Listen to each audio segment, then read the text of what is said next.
UK Cinema History, Season 2, Episode 8, The Zone of Interest, 2023, directed by Johnathan Glazer.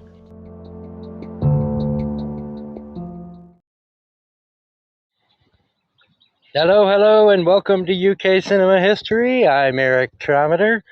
I'm just waiting to see who shows up. While I'm waiting, I'm going to read a couple of quotes I thought that are very... Oh, hello, Sila. Good to see you, my friend. Good afternoon. Hello, Nestle. Hello, Hy. Wow. What a joy. I had to bribe her, but yes, we got Yassi back for this one.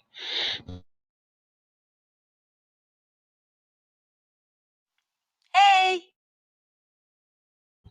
Let me get you all mod powers, so you've got the green power of death.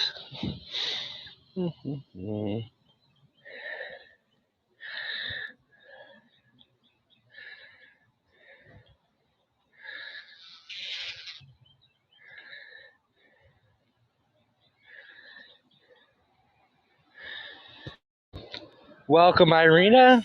Always good to see you. It's been a while, but it's always a pleasure to be in a room with you. Thank you. Good evening.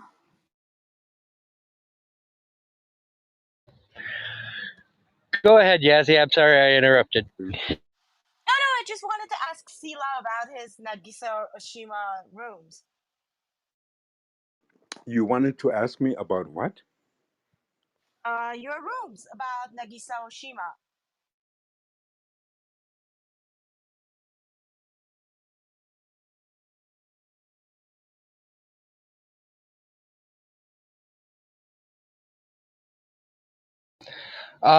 Sunday, I believe he's doing Merry Christmas, Mr. Lawrence.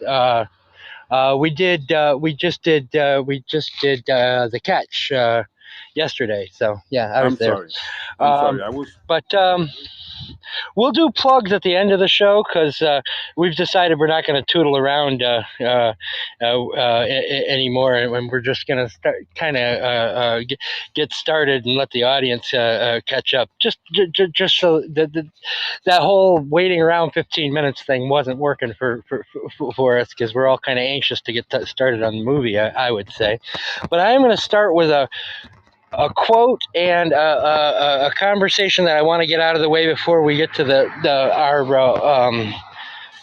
film proper, and it's quite a famous one by Hannah Arendt, where from her book Eichmann in Jerusalem, a report on the banality of evil.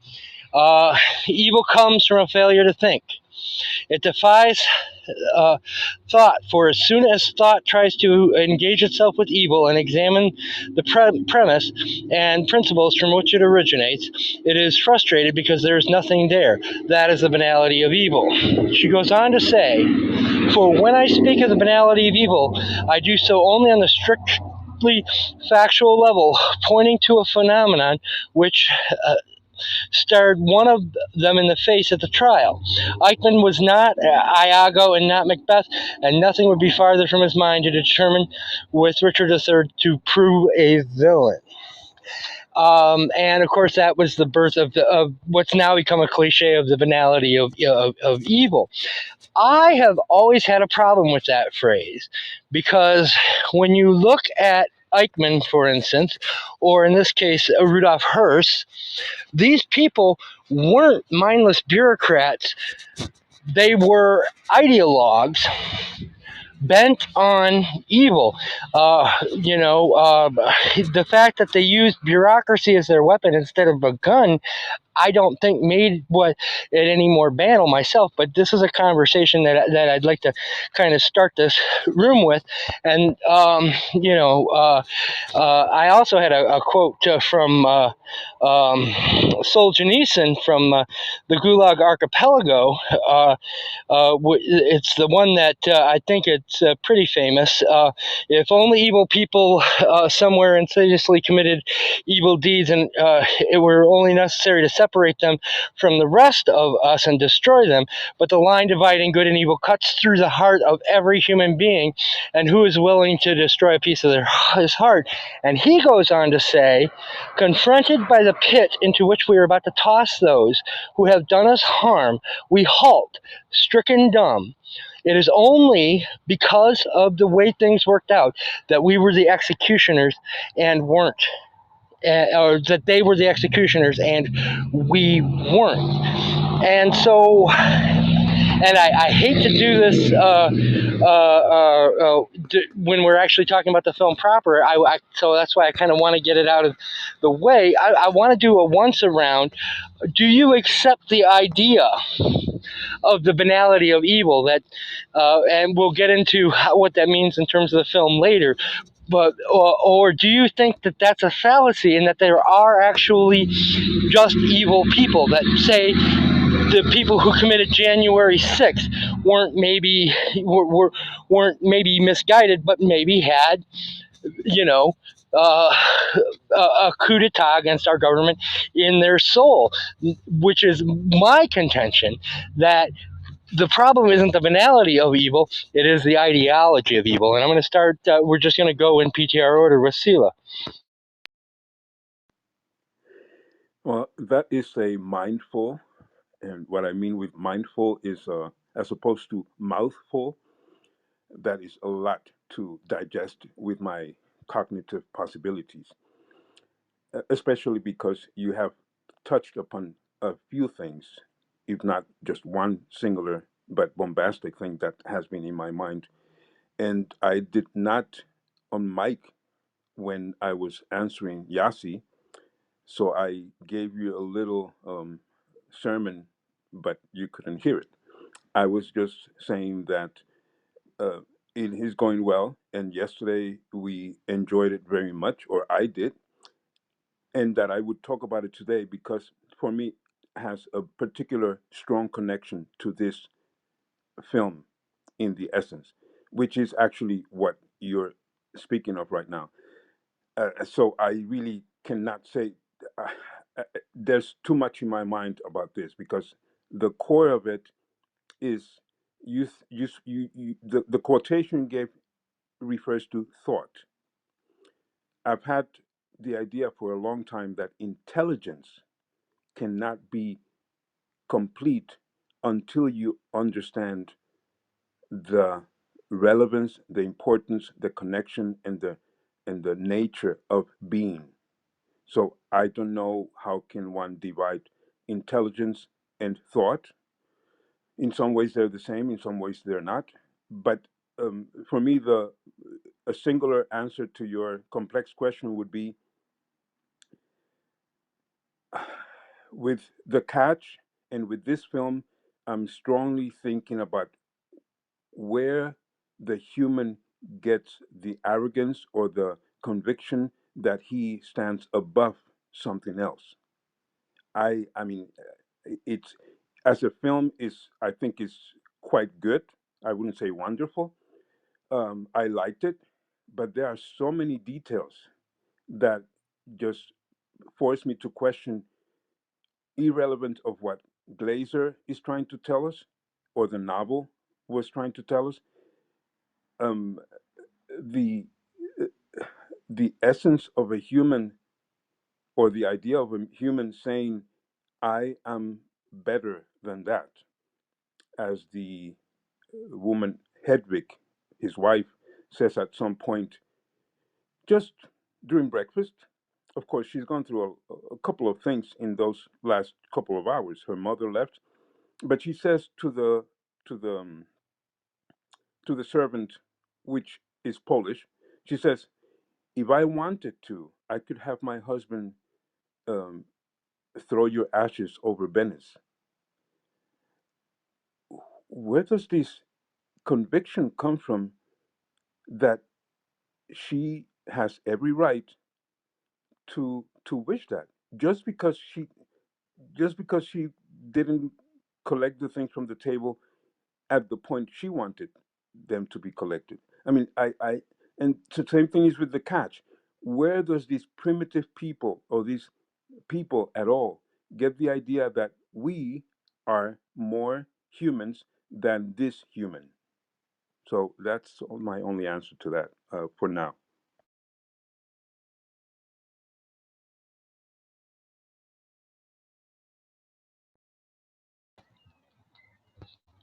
Sorry, I was about to try and share this on social media, and you wrapped up on me. Okay, that's excellent, and it's good to hold off because I want to get into the film separately. I just thought that this would be a good way to start the conversation, still having a conversation about the film, but allowing people to come in. But hi, same question. So, excuse me. First of all, I want to welcome Michael to the stage. If anyone in the audience, excuse me, wants to come up, please just raise your hand. We'll be happy to bring you up. Um, so, because I'm a co-host, I'm going to push back on the question because my quick response is I feel like we saw different movies.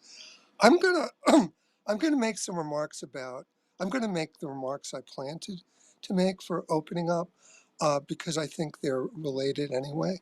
So I'm gonna take a co-host prerogative and just make my opening remarks on the movie, um, which will ultimately connect to your question.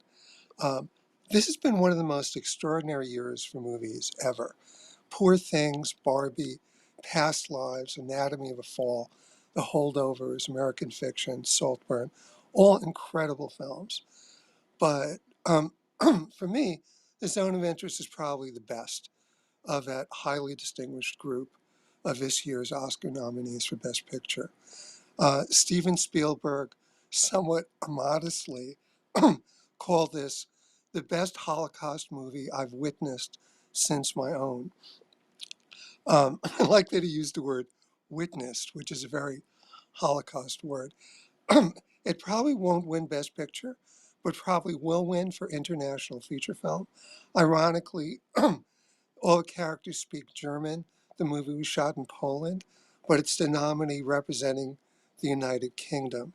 So it speaks to how international films have become. I found The Zone of Interest really hard to watch. I think it's one of the most understated horror films ever made. And once it's over, it settles into your bones. It's designed to not only entertain or inform you, but I think to transform you. Glazer has said it's usually part of a movie's job to glamorize or fetishize its characters, and he specifically didn't want to do that here. Instead, he wanted a detached look that makes us feel like we're watching fish in a fishbowl. So it was mostly shot with wide angles, very little color grading, and in natural light, or when natural light wasn't available, such as the night scenes with a thermal camera. Glazer also had 10 cameras and 30 microphones positioned all over the house, so the actors could try to forget the cameras were there and immerse themselves in their characters and their situation. Plus, he shot the movie to look and feel contemporary. By not making it seem like a historical story, Glazer left no distance between that family and us. We can therefore relate to the perpetrators and enablers of these monstrous crimes, which Glazer has made very strikingly down to earth and human. So, in answer to your question, um, the whole movie, the whole point of the whole movie is that these are not people who were born evil. These are people who are in a society that turned evil and they went along with it. And the point is that this is something that can happen anywhere. And in fact, it's happening right now in the US. Um, in fact, someone asked Glazer what led him to do the movie. And he said, initially it's something that was on his mind for a while. But over the last few years, it became increasingly urgent to him because he was wondering how could something like that happen. And he's looked at America, the GOP over the past few years. He says, now I really understand how that could happen. So it's extremely, it's very, very intentional that, that we understand that this can happen to people that we would have tea with. It's not that they were born evil. That's the antithesis of what the whole movie's about, the whole approach to how the movie was done. And because of by the way, because of his unconventional multi-camera setup, Glazer ended up with 800 hours of raw footage. So a lot of this movie happened in the editing. Meanwhile, sound designer Johnny Byrne, who by the way also did sound for Poor Things, created soundscapes for two movies. The one that we see, and then the one that we only hear taking place in a concentration camp. And the sounds were later blended together. Um, but just as one example in terms of sound, there's a, a periodic revving of an unseen motorcycle from a distance. And that was based on real life. The commandant hired a person just to rev the engine whenever there was something really horrific happening in the camp, like screams and gunshots. He'd have a person rev up his motorcycle. Um, so just the astonishing stuff. Also, the youngest son banging on the drum is a reference to Günter Grass's novel and later movie, The Tin Drum. Two other quick bits of trivia. The dog in the movie is Sandra Euler's real life dog. She plays a commandant's wife. And of course, Sandra Euler was a star of Anatomy of a Fall, which we discussed a few weeks ago. She's just a jaw-droppingly amazing actress. She's so phenomenal. Um, and by the way, she swore that she would never play a Nazi, but she changed her mind after she read this script. Again, I think one this this is one of the most thoughtful and and beautifully put together movies ever on the Holocaust. Also, one of the most effective horror films ever made. Again, I found it really hard to watch this. I couldn't watch it all in one shot. I probably should mention I'm the child of Holocaust survivors, so it's very personal to me. But it's a really hard movie, I think, uh, to go through. But the message of it is immensely important. It really helps understand what's going on in this country right now. So it's not just about some past, but the main idea is that we can't dismiss what happened by saying, oh, they're evil, oh, they're mad. No, they're people who were part of a movement and they went along with it. Just the way, like, my God, Mitch McConnell, uh, who hates Trump, um, gave him a pass on the impeachment that would have stopped his political career. And just a few days ago, he endorsed Trump for president again. Um, that's the kind of evil we're talking about, the kind of get along, uh, you know, maximize your comfort evil. Um, the idea that when you're that you put your creature comforts above morality, which happens all the time, every day, but this is taking it to uh, uh, an a super extreme level. But that's what the movie is about. So anyway, that's my 2 cents. I'll be quiet for a while now and let other people talk. Thank you, Hy, and thank you for sharing that. I didn't know about your parents having been Holocaust survivors. That's going to it's shocking, but I learn something new about you every time we have one of these rooms. The next in the PTR order is Yassi. Yassi. My point behind that was to kind of get through the first 15 minutes, so just to see how many people show up. But so feel free to either answer that question or just start in with your opening thoughts on the zone of interest.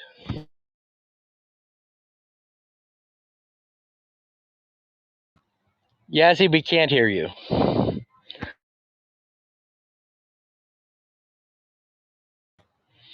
Okay, Yazzie's having technical difficulties. Next in PTR order was Michael. Michael, again, you can answer the question if you'd like to, but or you can just give us your opening thoughts on your viewing of the zone of interest. Great. Hi. Thanks for having me. Good to be here. Great to hear it's very humbling to hear your story. Hi, your connection to the story. I think that there's multiple ways to interpret the story, but when I came in, Eric, you were talking about like who is the executioner, and that was really what I got out of the story. But to touch on a little bit more of, some more of the conversation is that I definitely picked up on Hedwig's character with her sense of indoctrination and her nationalism and her, being suspicious and conspiratorial. There was definitely that came through in the subtext of what they were saying and some of the dialogue. So that was really a way to, show that this family's struggle. Really, I mean, there was.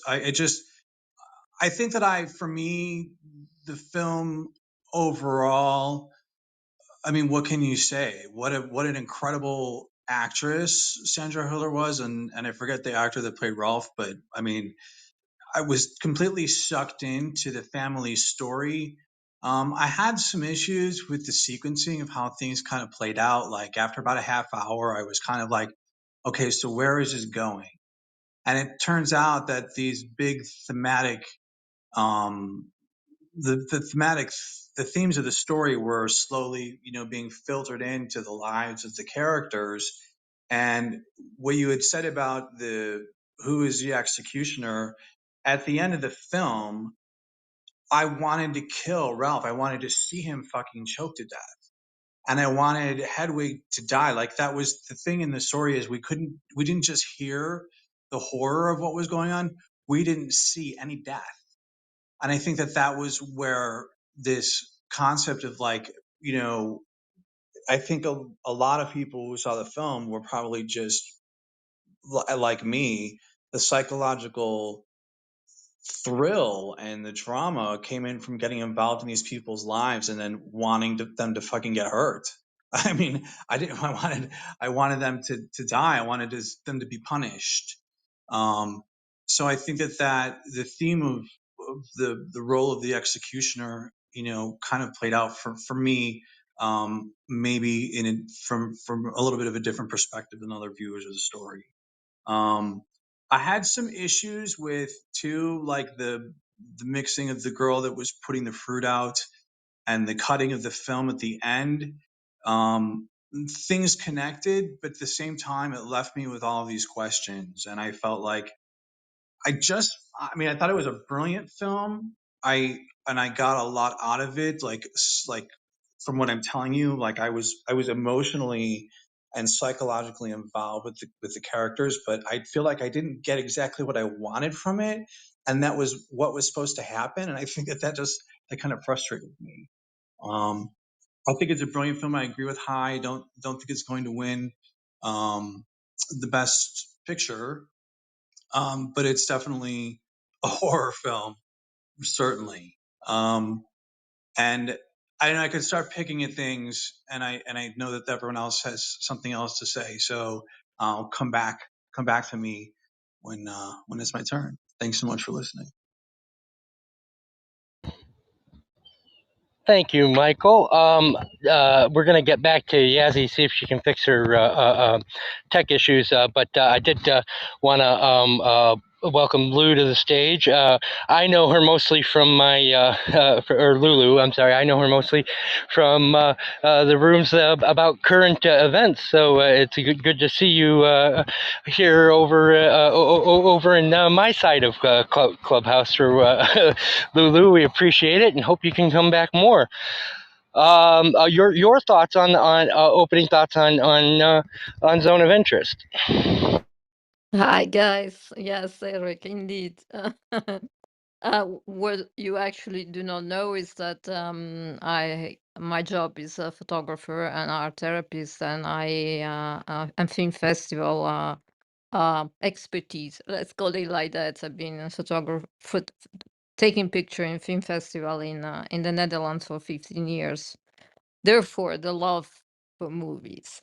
And this movie, man, ooh, I can say that I agree with every I hope I pronounce it correctly.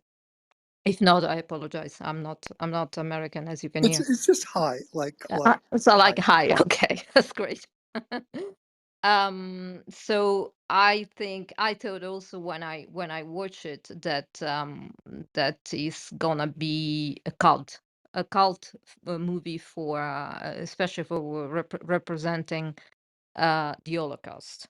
And the way the Glazer intended it, I had the honor of meeting Sandra Hüller, that you see in my picture, and taking picture of her and listening to her interview at the International Film Festival in Rotterdam. So I have some insights also for you guys that might be interesting about this movie. So I think what Michael felt, that he was missing something. Um, the thing is, Glazer, for what I understood, and what also I got from the movie, is that he's not attempting to explain something. He's not attempting to, especially, he's not attempting to explain the Holocaust, if that's what you are looking for in this movie. So it's just the way that Glazer did. The movie starts with black. We see just black. And slowly, by little, we get accustomed to the sounds. We hear this background noise that we can quite identify. That is done on purpose, and yet it is done to adjust us as the spectators, not to pictures, but to sounds, to be more receptive to sounds. And so that's why I start like that. So once you've done that, you will hear during the movie this constant rumble on the background, which is a mix of the sounds that are coming from people screaming, train passing by, the Hoven, something, the sound of horror, the sound of death. That's what we all figure it out, right? So, and then he does it like this, and then we are not supposed to have some kind of connection with these people. Well, first of all, because they don't make any effort to make some kind of connection. That's not that kind of movie. But it's also the way, I love the way that Glazer decided to take it, to film it with medium and long shots and no close up. And this is done on purpose to create distance. And what I know from Sandra Hüller is that because of these they filmed this basically in a house, and this house was filled with cameras everywhere at every angle. So actually the actors were shot at multiple angles. So what we see, it's a in the final cut, it's the decision of the director, obviously, and the editors, but so that there would have to be, let's say, they wouldn't have any moment to rest and to collect themselves, but they will always knowing that there is somewhere a camera that is filming me, and that is done with that idea. And the last thing that I want to say, otherwise I go on too much. But for me, this is a great movie. I agree also with Spielberg. Not necessarily that he made the best movie about the Holocaust, but I have another favorite one. But it's up to you, Spielberg. Anyhow, And that would be, we're very big on recommendations here, Lulu. What the what the what, what would Son be of your Soul, the Son of Soul, okay? Yes, definitely. Yeah, definitely that one. you won't get a Uh, debate in this room. You're right. yeah. So yeah, so we see that now and then the reality of evil, or that it touches people, is creeping in. We see obviously this girl that's bringing food, and in the night, shot perfectly with a thermal imaging camera, with violent music going on at the same time. We don't know exactly who she is in the beginning. Then we find it out that doesn't belong to. So she's a Polish girl, doesn't belong to the. Was supposed to be the Rudolph Höss family, which were taking from this movie, which was not taking only probably only that. So there was the guy that ran Auschwitz for a certain amount of time. And then so they were surrounded obviously by Polish people helping them out. And then the mother of Sandra Hüller, that she can take the I guess the screaming and the smell and everything. And then at a certain point she escapes, and we don't know what she wrote on the piece of paper that she decided to throw in the fire, but it's not important. The only one that doesn't flinch, it's her, that she has absolutely no remorse whatsoever, and that is done on purpose. And Sandra explained, we have to understand that this is a farmer family, so it's from a low class family, which climbed because of the war. We climbed up, and they managed to have this beautiful house with the flowers and everything. And they constantly repeated that afterward. They planned to have all, the whole farm and everything. And we see it also when the way she walks. She's very ordinary. And the way she tried to be more than what she is, and she would never be, when she put on the fur coat that belong, we all know, to where does that come from. So this is really, she's the one that really doesn't flinch at all. That she's just the most egoistic apathy. I don't know what I can say it in English. She has no apathy whatsoever. She's apathic. And yeah, I don't know. If it's a movie that is done through the sound, to create intellectual distance, to make us think, but after. And I realized that it works for me perfectly, because I loved the movie when I saw it, but it crept in later on, the coming days and week. So one of, well, if not a masterpiece, but a great movie. Thank you. Thank you, Lulu. For those who weren't here for our Sexy Beast, where we also did Johnathan Glazer, one of the things that we talked about was that each one of Glazer's films, and he's only made 4, which is a very typical British director. Your Lindsay Anderson only made 4 films. When a lot of the filmmakers that we discussed weren't extremely prolific, but he when he sets up any shot, his first thought is, how do I make this like something that's never been done before? And on that level, I think this movie absolutely succeeds. And we can get into how it made me understand Auschwitz better and the Holocaust better later. But I would, from a filmmaking standpoint, before I saw this film, if you had asked me about Dogma 95, the so-called vow of chastity, where you only use natural lighting the way that they do here, had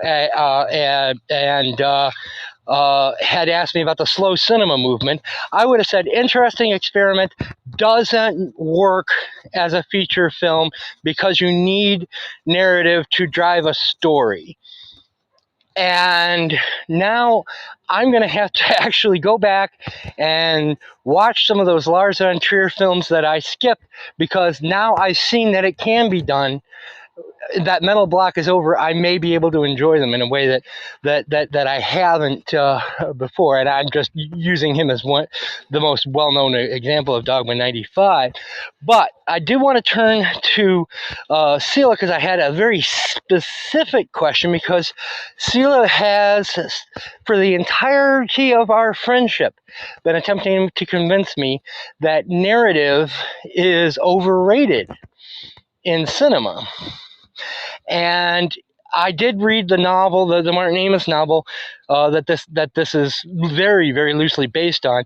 And while it is very thin as far as plot goes, there is a murder being planned. There is an affair. There are like events that happen. This film strips all of that away.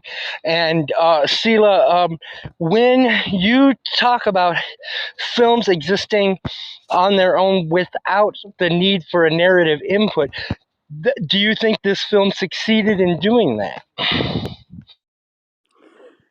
That is very interesting, because I must clarify. I was not referring to film. I was referring to the thoughts that I've been having the last couple of months about the possible overrating of storytelling, about story in itself, not in film, but in general. Basically, I've been having this Well, let's idea. restrict it to film for this conversation, though. Well, I've been, yeah, but yeah, but because of that discrepancy, I'm not sure how to answer the question, because the question really doesn't apply to me at all, because I don't question story in this film, but story in general, about this necessity of humans apparently to have stories, and I keep thinking that that's overrated, so I cannot relate that to this film in terms of your question. Okay, well then now I'm going to open it up to the audience. Did this film bore you in any way, shape, or form with its lack of a straightforward narrative? I mean, it is very thinly plotted. Now, it didn't me. I loved it, but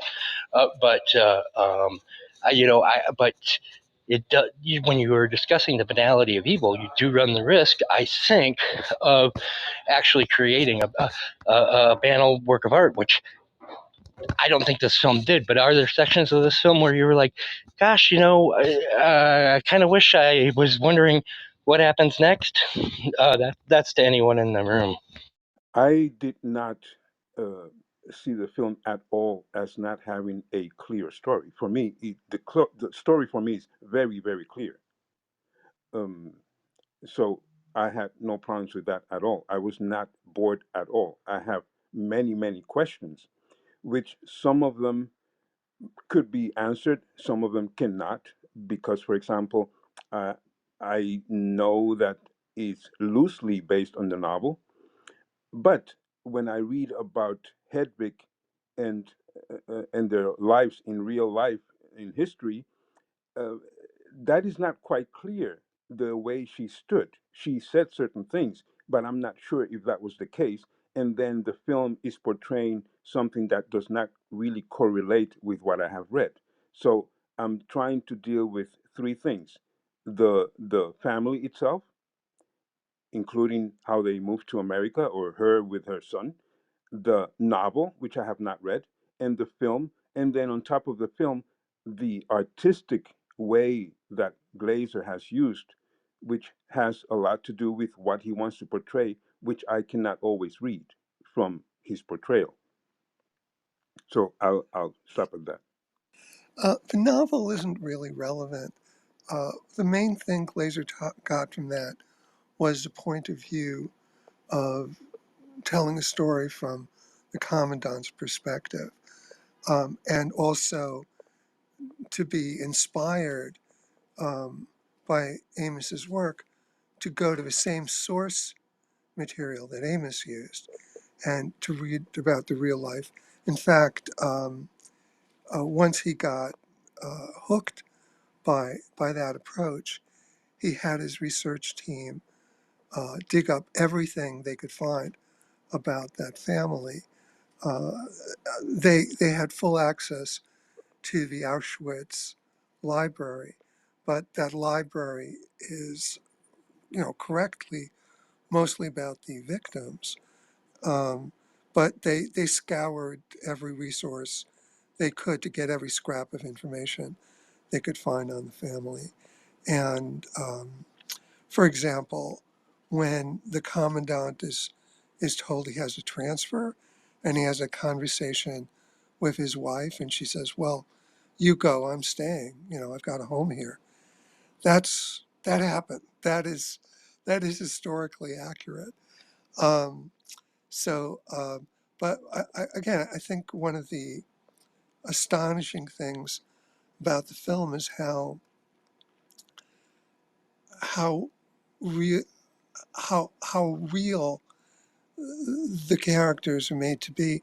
Sandra Euler, in the bedroom where he's making her laugh, and she's just gaily chuckling, and she's thinking about what pleasures she might have by going back to a spa, and and just basically totally disconnected from the horrors that are happening, um, at her doorstep, and just centered on her her stuff, which is again, it's an extremely human thing, that compartmentalization.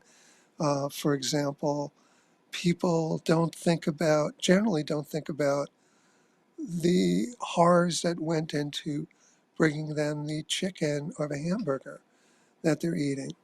Um, this is a very human thing, and I think his point is for us to not.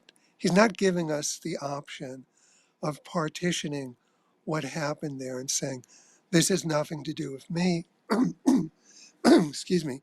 This has nothing to do with me. This has nothing to do with the country I live in, with my society. He's saying it actually has everything to do with you and with your neighbors, and it can happen anytime and any place. It just takes enough people to go along with it, or to say nothing and just not contest it. Um, that's the old the old saying. First they came for X and I said nothing. Then they came for Y and I said nothing. Then they came for me, and there was no one left to speak up for me. Um, and again, that's why I mentioned, the Mitch McConnell story. Just astonishing that he basically was complicit in creating a monster. McConnell is not a fan of Trump. He hates Trump. And I think he probably hates MAGA. In fact, McConnell said, um, this current Congress is the worst one he's ever served in his entire career. Um, so he's probably horrified by what's happened to his party, but he's not lifting a finger. In fact, he's quitting his job. He's just throwing in the towel. He's not saying a word. That's that's the kind of evil that this movie is about. It's it's just going along, and it's also about how corrupt a society can become. And you know how bad things have become when the, the most horrible atrocities occur in blazing daylight, and when kindness happens, it has to happen at night. Little girl, because kindness must hide. That's how corrupt that that part of the world became. How upside down everything became. Well, and the title zone of interest is financial. That the zone of interest to the Germans around Auschwitz was the financial interest in it, that what they could get from the slave labor, what they and when it comes back to the whole banality of evil thing, the real life hearse actually served 5 years in prison after the beer hall push for attempted kidnapping on behalf of the Nazi Party. I mean, this guy was a dyed-in-the-wool ideologue, believer in Nazism. His job may have been bureaucratic, and it is shown in the film that the evil that he does is through paperwork, because and I go back to the mention of Steven Spielberg and Schindler's List. I think this film, directed by like Spielberg, another a Jewish director, didn't want to show this. Stated, I'm not going to show the inside of gas chambers in this film.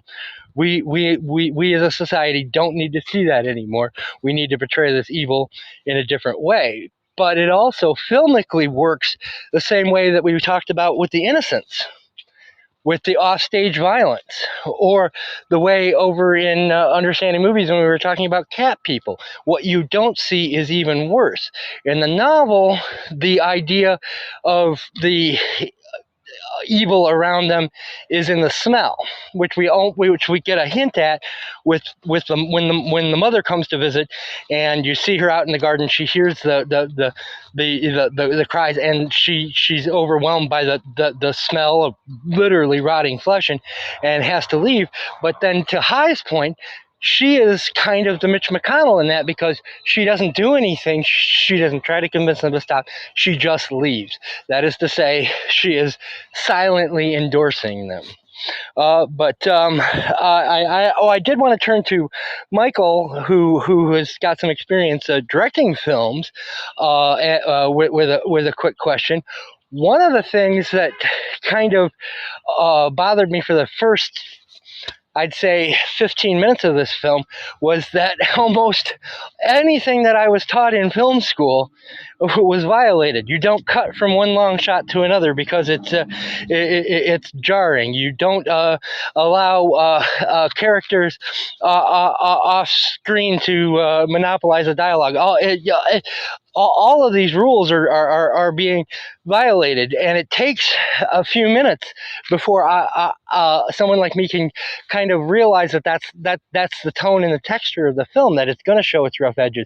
But I was wondering, as someone who has got a lot more experience than I do actually making films, was that something that at first bothered you, and how, and if it's something that you eventually came to terms with in the film? No, I actually appreciated the filmmaking. I love the cinematography. I even like the contemporary aspect of the locations and the setting. I think Lou really touched on, the specifics of how it was kind of set up. I mean, there were different, because there were so many there's so much camera perspective. There's different elements, I think, that come into play from what's going on in the scene. But I think for the most part, it was feeling separated from the characters for the most part. I mean, the only time that we got a close up is when Hedwig put on lipstick. And that was because it was from, it had been stolen from someone who was probably murdered in Auschwitz. So I think it's someone that just came off the train or something like that. I forget what the whole story is, but no, I think for me, like, the whole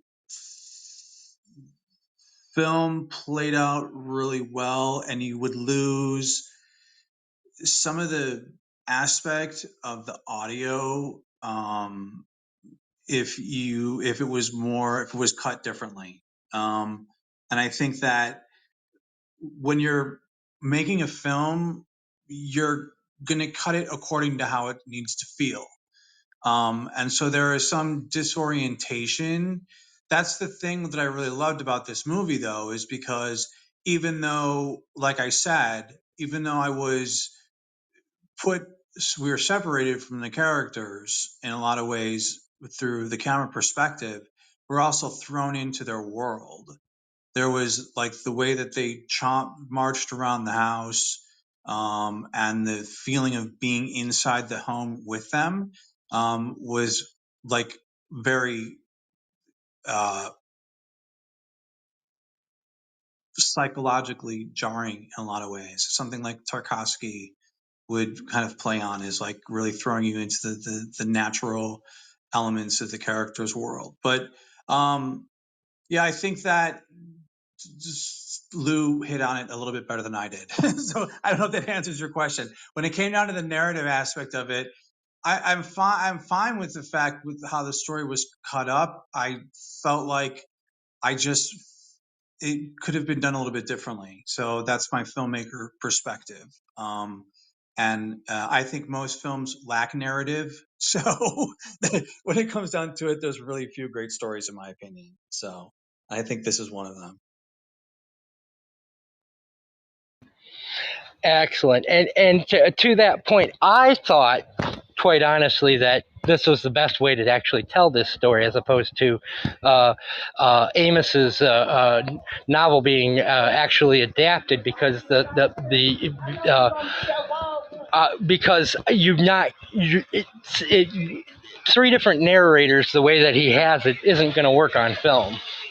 And when you take away that, I hate to use the word gimmick, but I don't have a better word. You don't have anything about that story that it makes it intrinsically valuable, as a film. So I actually thought that by making it more just about their marriage, one of the things that Glazer doesn't highlight is the fact that the reason why Höss was transferred was because of an affair that he'd had with a Jewish prisoner, not as punishment, but just to kind of calm things down, and that was the reason why his wife had stayed behind. And I thought that was a very good decision, because if you add that element of drama and soap opera to that, to this film, then we as the audience are taking our eye off the ball, so to speak, because we've then got uh, who's right and who's wrong type situation. But I have seen the film twice now, because I wanted to see it right after I had finished the novel. And one of the things that does remain from the novel is Amos wrote a story that is blatantly, blackly, I don't want to use the word humorous or funny, because it's not funny, but satirical. And I feel in both, not only in the performances, not only, but I'm sorry, the scene where he's on the phone with his wife talking about how he's in a room full of people at a party, thinking about how much gas it would take to kill them all, and how the height of the ceilings it would affect that. That is, I don't know, awful level funny. Of And course it is. here's a question, though: is that maybe part of the point of, and because in many scenes, for instance, after he has what I would call rapes, but less than 100% consensual relations with that Jewish woman, his running to clean the Jewishness off of his genitalia. That's a funny scene. And I wonder if that's part of the implication of this film, that this by implicating us as, why am I laughing at this when this is such a horror, when we're talking about, one of the world's largest murder factories just being over the wall, is the part of the whole idea of this film being that, each and every one of us could be culpable. asking ourselves, why am I laughing at this? What's wrong with me? Well, then once you start to ask that, then you start to ask, what would I do if I were in that situation? If I'm running a concentration camp, would I be the one to stand up, or would I be the person to kind of get along and do the best job I can, or just do my job?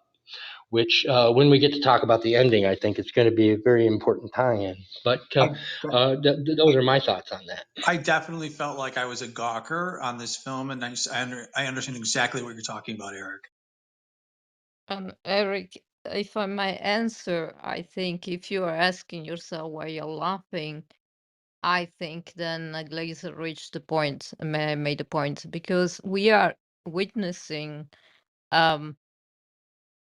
absurdity of a normal life, normal life. We see a family who is murdering thousands of people, but conduct a totally normal life and as a mistress on the sides and does how do you call it? Banal, normal things, they daily life things. But we know that what is happening, and we don't in that situation. So you're laughing because you can almost believe it, right?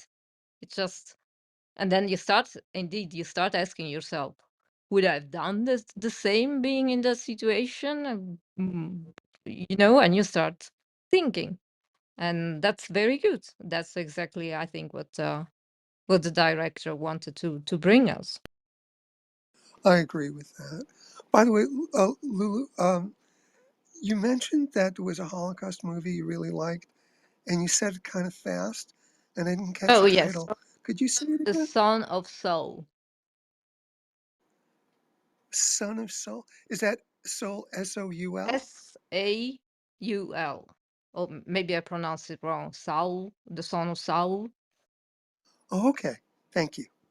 And when I said that's for me is the best movie on the Holocaust, is because I consider Schindler's List a fantastic movie, but it's a movie about who was saved from the Holocaust. It's about saving. So it's, I put it in a different category, if you can say Uh, it like that. that's the only Holocaust movie Spielberg could make, because that is Spielberg. Spielberg is always an optimist. He always looks for the bright side of things. So it just, I know a Holocaust survivor who saw that and said it's like the Disney version of Holocaust. So it's Spielberg. It's that's how Spielberg found his way into into addressing that story. It's very Spielbergish. Um, it's certainly not the only it is a great film about the Holocaust. It's certainly not the only great one. Also, just to be clear, Spielberg didn't say there's only two great Holocaust movies, mine and this. He just said since the time of his movie until now, he thinks Zone of Interest is the best movie that's been made since Spielberg made his. But he's not talking about previous previous movies. But anyway, yeah, Spielberg um, has a very specific take on the world, and Schindler's List. It makes perfect sense that the way he would choose to address it would be through someone who's saving people. Yeah. And I completely agree with you. And it was not to, so I didn't mention it to diminish for in any possible way Spielberg. And if we want to go down that whole, let's call it, about fairy tale kind of narrating as such a horrible event, then we have to go to La Vita è Bella. That's really going Yes. into Yes. detail. Yeah. Yes, definitely. Although I do think that Son of Saul has kind of at least an influence on this film. the idea of the morally reprehensible central character, but he just happens to be a Jew, but he's a member of I'm going to pronounce this wrong, but this Sonderkommando, which were the people in the Holocaust who were given all the shit jobs by the Germans, and he is basically somebody who's betraying his own people in that. So I think this would make a great pairing with that, because they both deal with the same moral ambiguity around the Holocaust.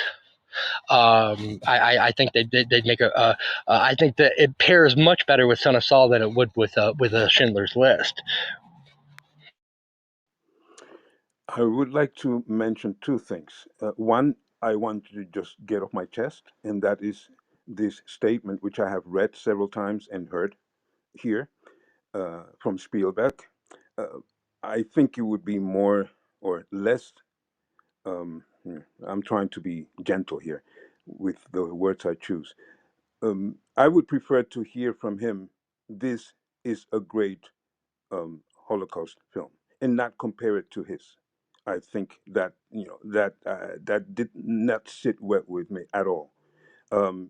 In part because why, and in second part because I find, as Lulu just said, um, La Vita è Bella, Life is Beautiful, and now this one, to me, those are really great films, and I find definitely that the zone of interest is much better than Schindler's List. The second one that I want to mention, it appears to me, because when we see the only, I get a red line, so I don't know if I'm being heard. Okay. Loud and clear. Okay, thank you. The only situation we see with this woman, which we call an affair, I find that kind of strange, because based on that scene, that is not an affair. That is more of a wham bam, thank you, ma'am situation. So I see a lot more intensity. I wouldn't say affair, of course, not affair, but the connection he has with the horse, that is the only place where I see his real love and his real presence in life. And the dog, the scene where he's asking about the dog, and those are the two humanizing scenes. Yeah, Yeah, but that thing but with they're the with horse, animals, not with other people. To your point. yeah, yes. No, I really, I saw it twice, the film, and that was really, really interesting. And by the way, uh, on top of this style, I have to look it up. It says, das Glück der Erde liegt auf dem Rücken der Pferde. When you see him spending time with the horse, that is a script on top of close to the ceiling, which means the joy of of earth is being on the back of a horse. So for me, that goes back to what I've been trying to say, and I'm not demanding that I'm understood, but I think I'm being misunderstood. I strongly believe that it is not enough to say we are humans. When that little kid, I don't know which one, it's not the oldest one, it's probably the youngest one. No, not the youngest one. The young boy is listening to the commandant saying, drown him in the river. And the kid says, don't do that again. I'm sorry, I do not accept as a blanket statement that uh, that we are like that because we are humans. There are plenty of humans who will listen to that and will reflect inside of themselves and say, I cannot do this. This is wrong. There's plenty of humans who do that. So I don't like hearing uh, it sounds it's difficult for my ears to hear. Well, we're humans. We're going to play along at some point. No, I think there's plenty of individuals who have not played along, and I give it to this uh, scene to show me very clearly that boy has also the possibility to go into himself and investigate if this is okay to have somebody get drowned in the river just because he stole an apple. Well, the Can we point talk? is, Oh, go ahead, Ty. the point is that we can go either way. The point is we have it in us to go in either direction. So uh, that commandant was not born evil, and his wife was not born evil, and they're doing unimaginably evil things. But that's choices that they made as human beings, and those are choices that we can make, our neighbors can make, anywhere at any time. I think that is the point. You can't. The point is to not compartmentalize. To say, well, those people are crazy. Those people are monsters. It has nothing to do with me. It has nothing to do with anyone I know. No, that is not the situation. And I think that is the fundamental point of a movie. So you have, I mean, and you have absurd situations like when they're on the river, just taking, a nice ride, to enjoy themselves. The ashes of a murdered Jews fall on them, and then they have to scrub themselves of the ashes. And that's just part of their daily life. And it's something they just accept and don't think about. That is a scene of unbelievable horror. And they just, they scrub it off with some soap, and that's it. So, yeah, I'm sorry. Go ahead. Oh no, and I was just going to give a couple of other examples. The boy playing with the teeth underneath his blanket, or the two boys playing gas chamber in the greenhouse. You know, but it also, I think, shows how evil, for lack of a better phrase, can become generational, because that supposed trip is just a take your son to work day type of thing, and they're observing this, and this is normal life to them, and they don't know any other way of living. Yeah, another example is when the wife says to her friends about the coat that, she laughed when she said she got it from Canada, and the friend said, "Oh, I know you traveled to Canada." Canada is the name of basically the depository, the store of goods that were stolen from the Jews they were about to murder. And so it's just this large storeroom where people can go and take stuff because the owners are dead because they've been brutally murdered. Now let's talk a little bit about the scene with the girl with the apples, with the narration being Höss reading his children a bedtime story, and it's shot with the infrared camera, so you're actually just seeing the heat of the items and the heat of the actor. Probably more for practical reasons, because he wasn't going to be able to use a lighting set, because he'd taken this kind of Dogma 95 approach.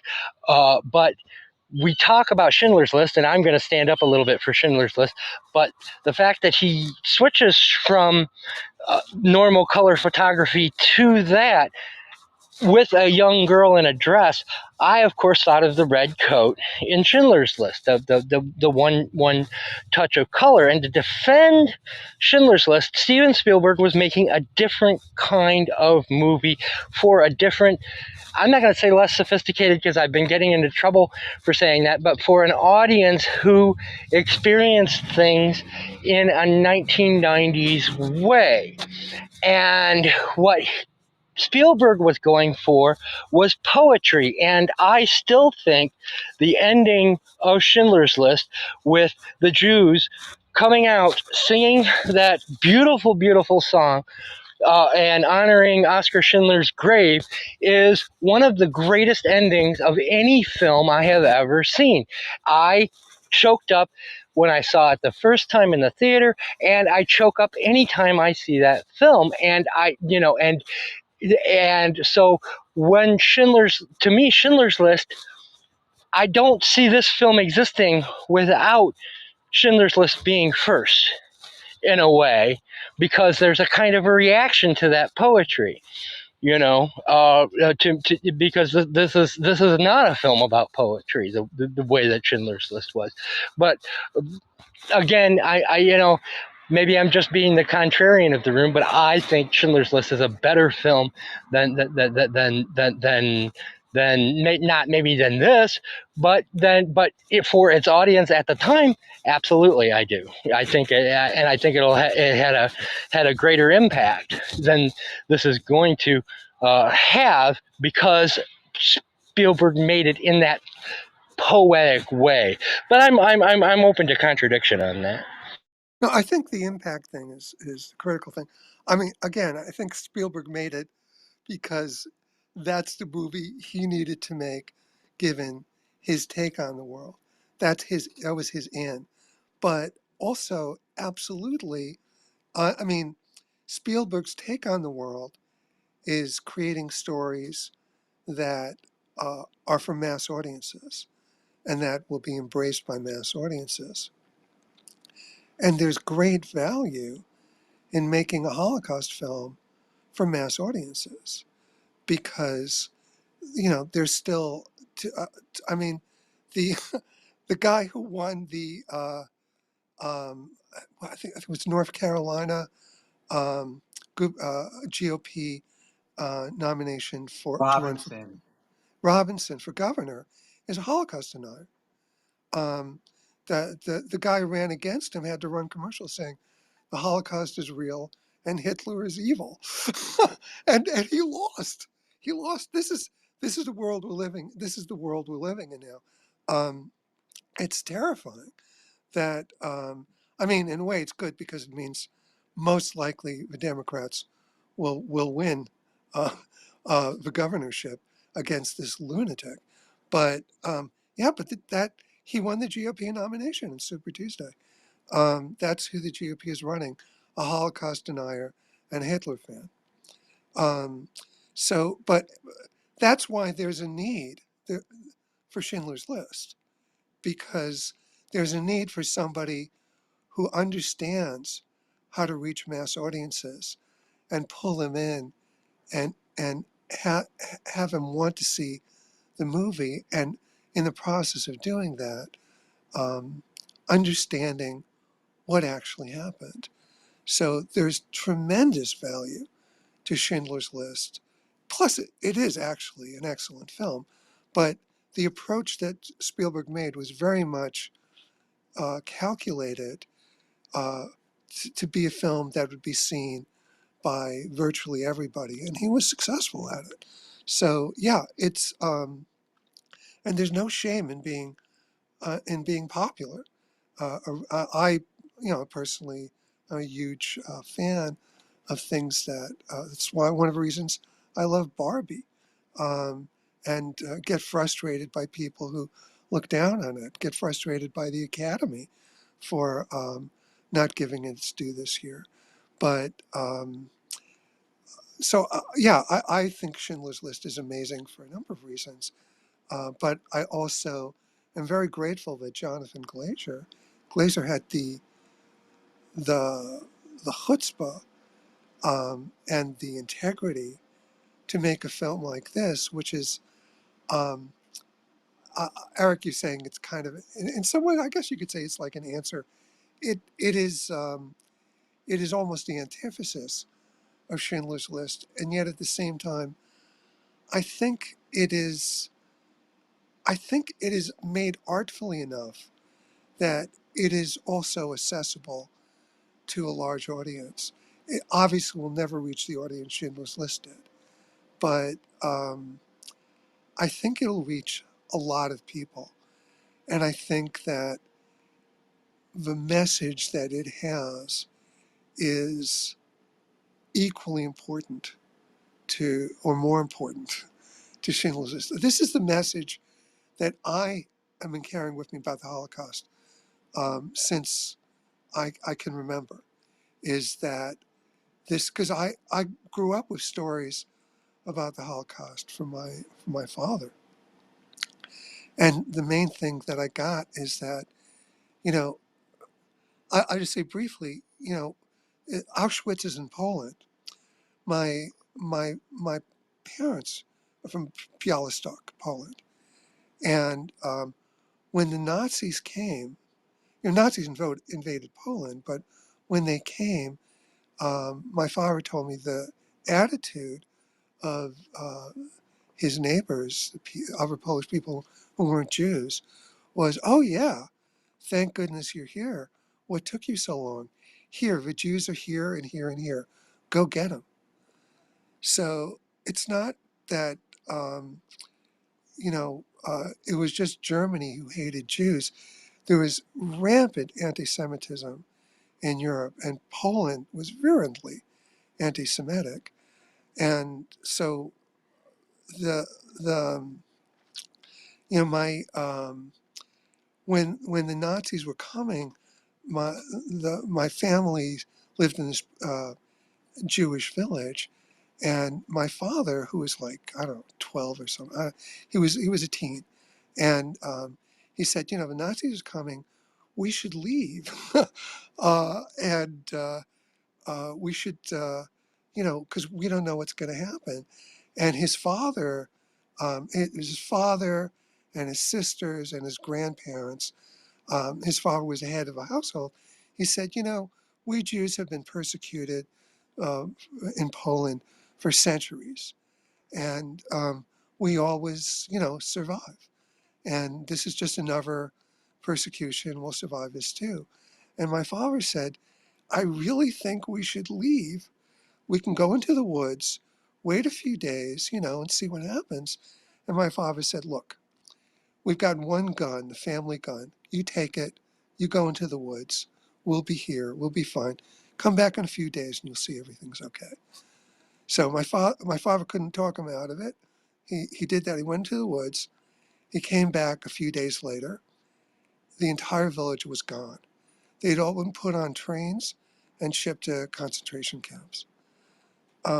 That's and So my father was the only survivor, except for his brother, who went to the concentration camp, but was the only one who survived the concentration camp. So that was my family. It was just him and his brother who survived.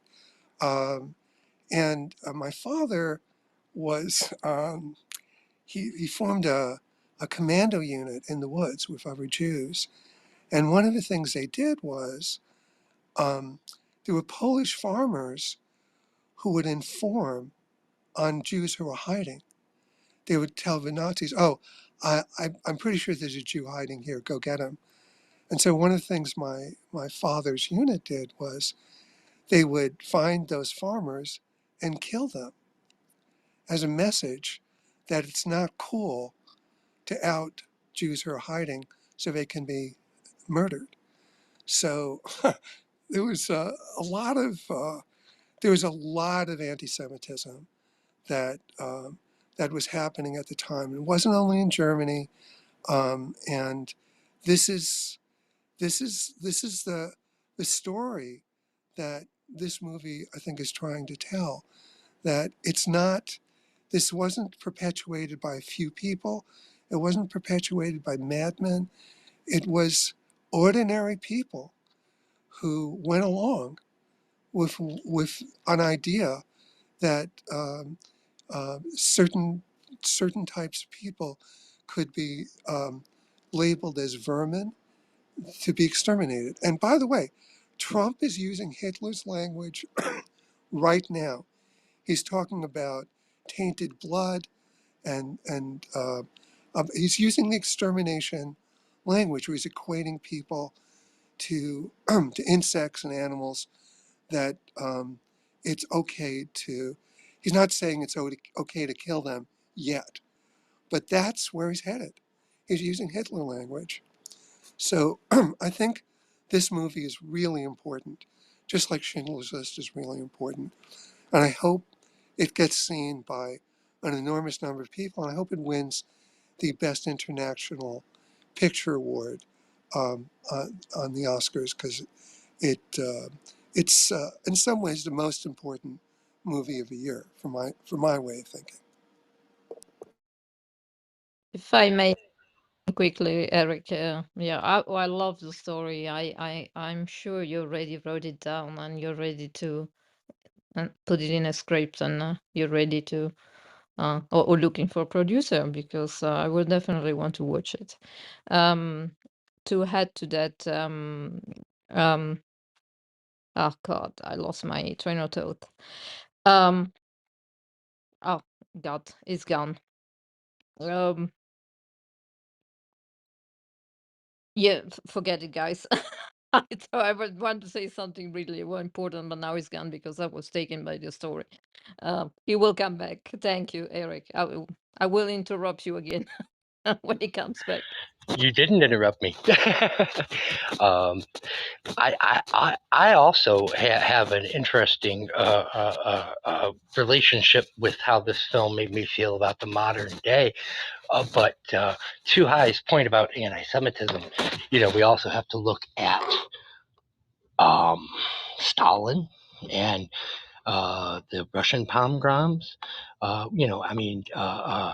And to relate that to the modern day, I find when I'm fighting anti-Semitism, I'm fighting it more on the left than I am on the right nowadays.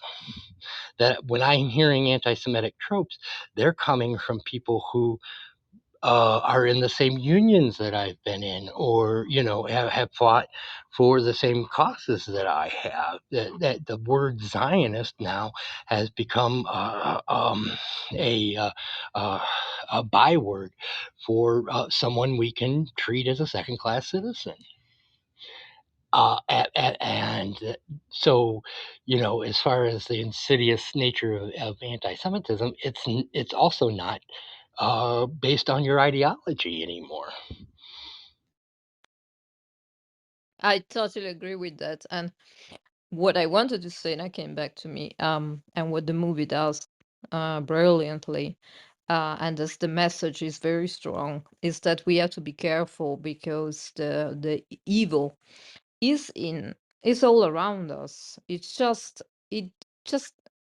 not just one person. It's not just Trump, let's say, or Putin or whatever. It just can be our neighbor that does conduct our the life just as us, but because of circumstances, propaganda, and it's exactly what we are seeing that is happening now, and it's scaring me, really scaring me, because I'm come from Italy. I'm living between Holland and Italy, but in anti-Semitism is to the roof now, and is for me is I can't grasp it. I can't believe that is possibly can happen all over again.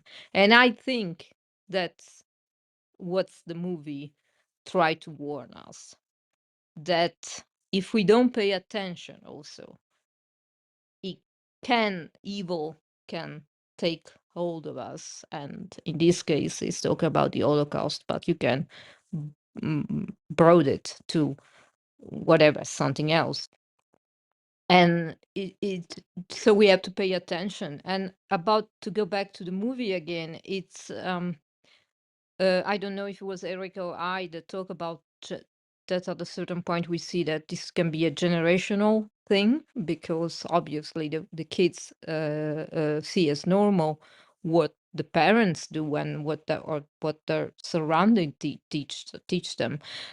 Also, we see something else that I thought it was very interesting. What Glazer did, he creates the possibility, or gives the possibility, and show what evil can do.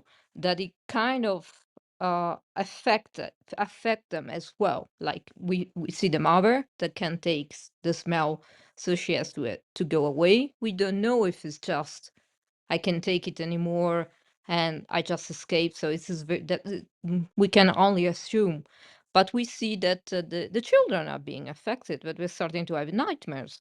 So we see that the horror that is happening next door, it also affects them.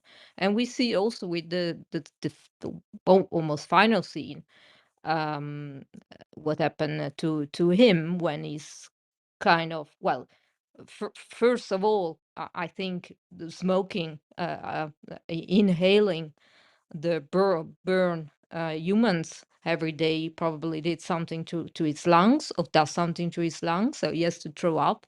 But you can see that more also as a metaphor, or of a reminiscent of a conscience that this guy might have, and while he thinks about the evil that is happening, he has to throw up, and then we are shot in the future with a shot, which I love, which is the same. I thought it was the same place where it was, that is now a museum, and we see behind the glass, just throwing like that, like nothing, these bunch of clothes and shoes, and belong to all the people that was burned, and we see this flesh that comes to him. I loved it. I loved it, what he tried to do. And by doing that, I went even further analyzing, and then I want to know your opinion here, guys, because the way that he shot it, but it might be me, yeah, it looked to me that even, because you see that this museum, and you have these horrific images in front of you of all these clothes and shoes, but didn't you see just, the cleaning lady, if I'm not mistaken, cleaning around? And so meaning like we are doing it again, we are doing what they are doing. We get accustomed to evil, and we go on and we live our life with evil being next door, or was next door. At least that's the interpretation that I got from that scene. But I'm rambling a little bit too much now, and jumping here and there. Let's talk about that ending. I think one of the other things that kind of struck me, the phrase that when I'm talking about the flash forward to the Auschwitz Museum, those people are just doing their job, so to speak, just following orders. Like the characters in the film proper are. They're cleaning up the museum, and are completely untouched, because of course they see them every single day as part of their job, by the horror of the items that they're surrounded by. And that, to me, that also drove somewhat the point home. But I'd like other interpretations of the ending. Is it the smell? Is there a significance to the fact that he retches, but he's unable to throw up? Is there something in that? But I'd like to have because this is obviously Glazer deliberately is using this ending to as an ambiguous jumping off point for a conversation, but different things that the ending might have meant to the people on the panel. Well, I think we get to see a visual, the connection between the audio that we were hearing of the horrors in Auschwitz and the aftermath in the museum. That was the connection. And then there was also, there was a through line with the story with the Jewish help within the house, and a lot of activity at the house and marching around the house. I felt like there were some almost, I think, loosely drawn aspects to throughout the film, connecting it to the end. And there's another connection with the girl of the apples, the thermal, when you hear the man being killed for eating an apple over the gate. So each and every one of these things is tied into something that we see later in the film, which is why when I was asking Sila, I think this is a well-structured film. The structure of this film is absolutely excellent. What I was speaking of is its lack of actual narrative, which I commend in it. But any other thoughts on the ending and what scenes that it ties to in the film? Well, I think it all connected to the theme of the story, and that's why they used the red light, the infrared cinematography with the Polish girl, and the fruit. I think that like what Glazer wanted to say, what you're pointing at, wasn't necessarily in the conversation between the central characters of the film. It's what the film is about, and how it makes you feel, and the questions that you're going to have after it. Ivy points out in the comments that the smell of burning flesh is like barbecue, and that's why we love Ivy, because she will say what we won't. So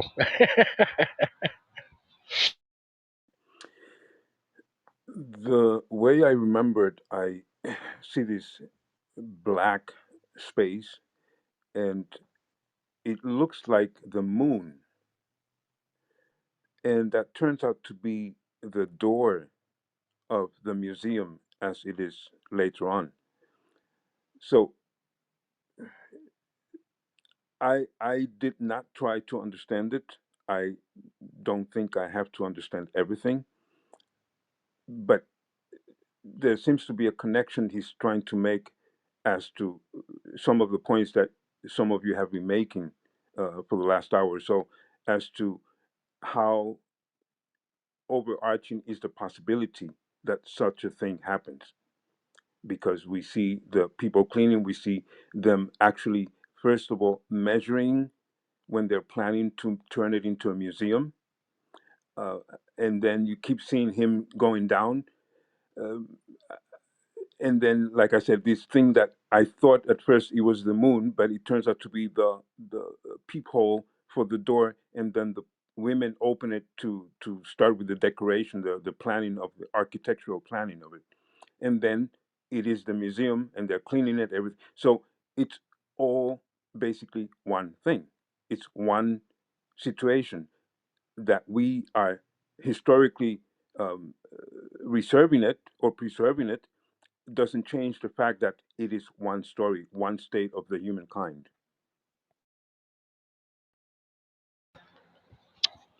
that's good. Yes, and I of course I do love me a good deliberately ambiguous ending. We talk about that in The Innocents, and I think that the film is richer for that.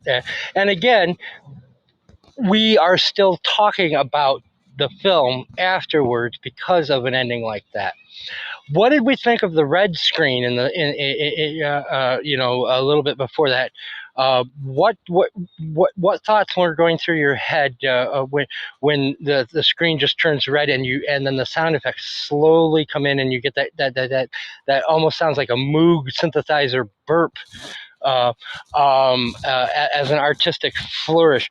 I had thought that was kind of Glazer giving us a moment to kind of catch up with the film because the film had gotten ahead of us in a way. But it is something that's been criticized by projectionists because people kept thinking there was something wrong with the film. Like, oh, your film's broken and the screen's all red, or what. Was it too big an artistic flourish? Does it go on too long? Or did it work for you in the way that Glazer may have intended?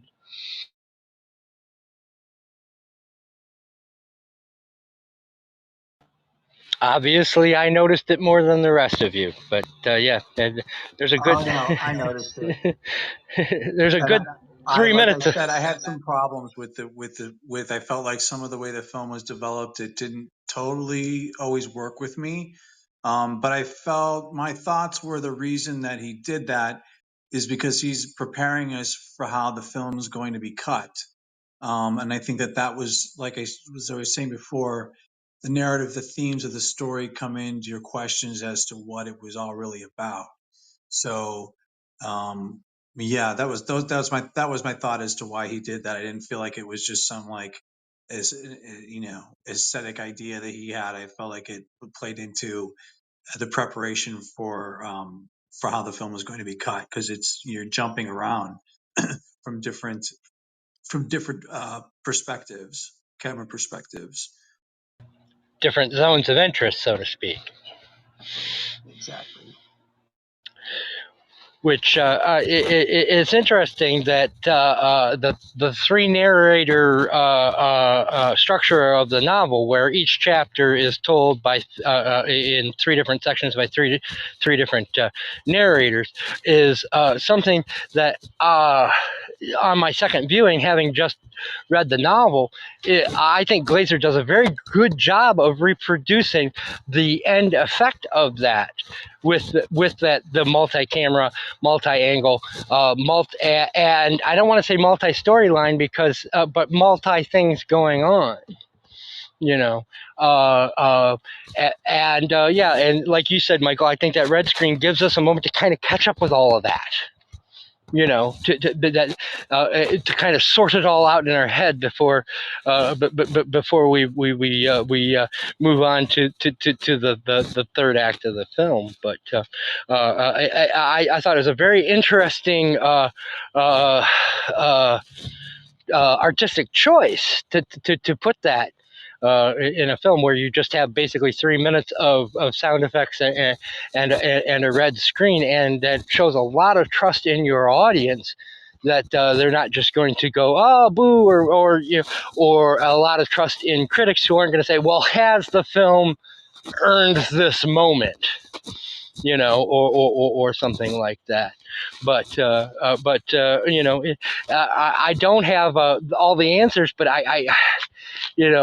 but as much as I would like to watch this film a third time, I'm going to have to give it some space because I feel emotionally drained after watching this film, and I don't think I can put myself through that quite yet. I'm going to need more time, but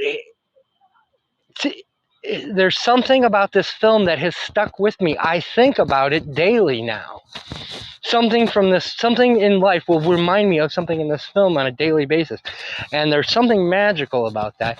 And yeah, I wonder, with the new rise of anti-Semitism, what have you. Hopefully, I think this film will be looked at as like a something that came out when we nearly missed a huge collapse, that like the types of the rise of the Third Reich, or what have you, But I do wonder, when we've got, say, the 20 years that we have on 30 years that we have on Schindler's List, if this film is going to be still remembered and talked about. I hope so. I hope so.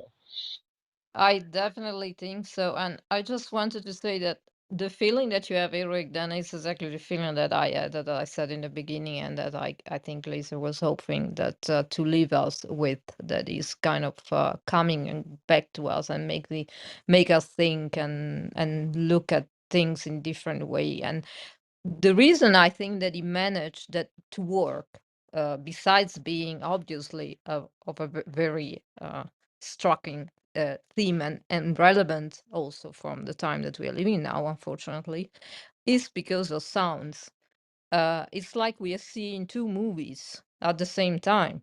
One is the sound that is telling us a story, and the other one is the images that are telling another story. And if that would have been done, probably, but that's just my guess. I don't know. I should have to watch the movie silently without the sound. We wouldn't probably have this feeling. That's That's my take on it. And I do believe that sound is the main character in this movie. Yeah, I think you came in after I talked about this, but the sound guy um, said that he basically considered he was doing two separate movies.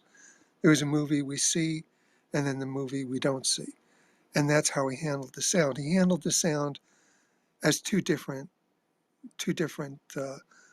films, two different soundscapes, and then first he did the sound for the stuff we see, and then he devoted himself to the sounds of the camp. And he had a team that went around and recorded sounds all over Poland for months to create a pool of sound that they could draw upon to create the soundscape for the camp. And then, through editing, everything got blended together. But what you're describing is the process that went into making this. Also, I wanted to follow up on Son of Saul. It's available for rental on Amazon for $3.50. So it's very affordable for anyone who wants to see it. Um, and I wanted to also um, read a few things. Uh, this is from Glazer in an interview with the New York Times.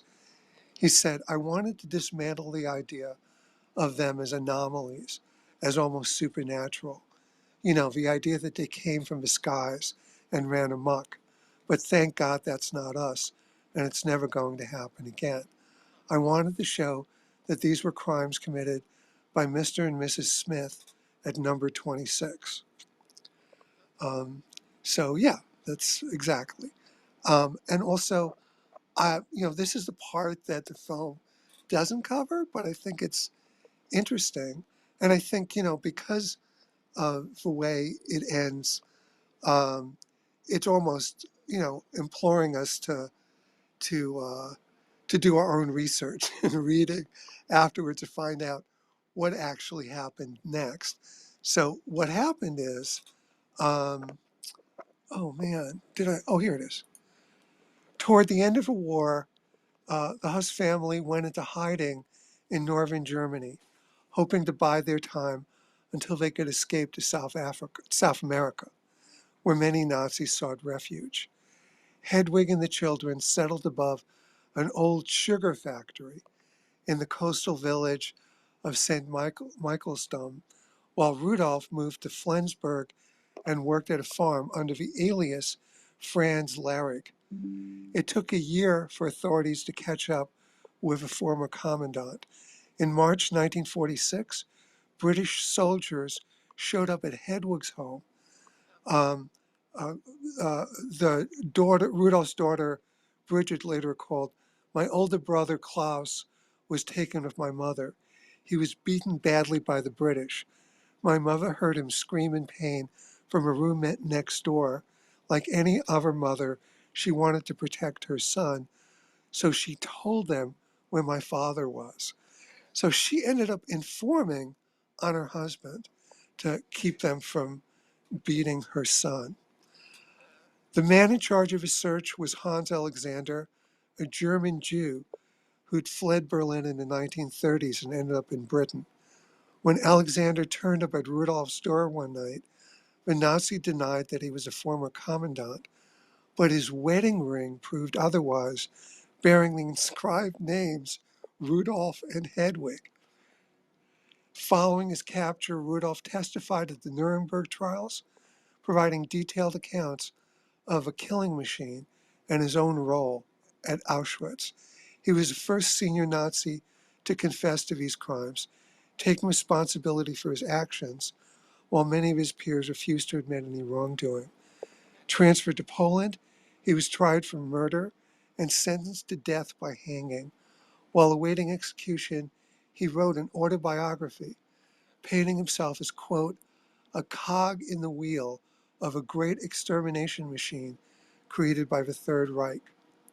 On April 16, 1947, Rudolph was hanged at Auschwitz, the site of his crimes, in front of a crowd that included former camp inmates.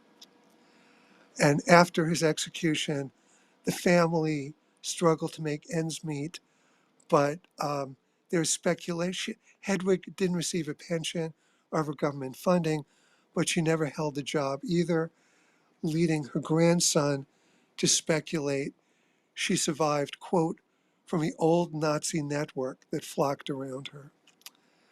So that's some information on what happened after the film ends. Well, she did marry and come to the United States, so I guess she was supported by her husband. Probably, I don't know.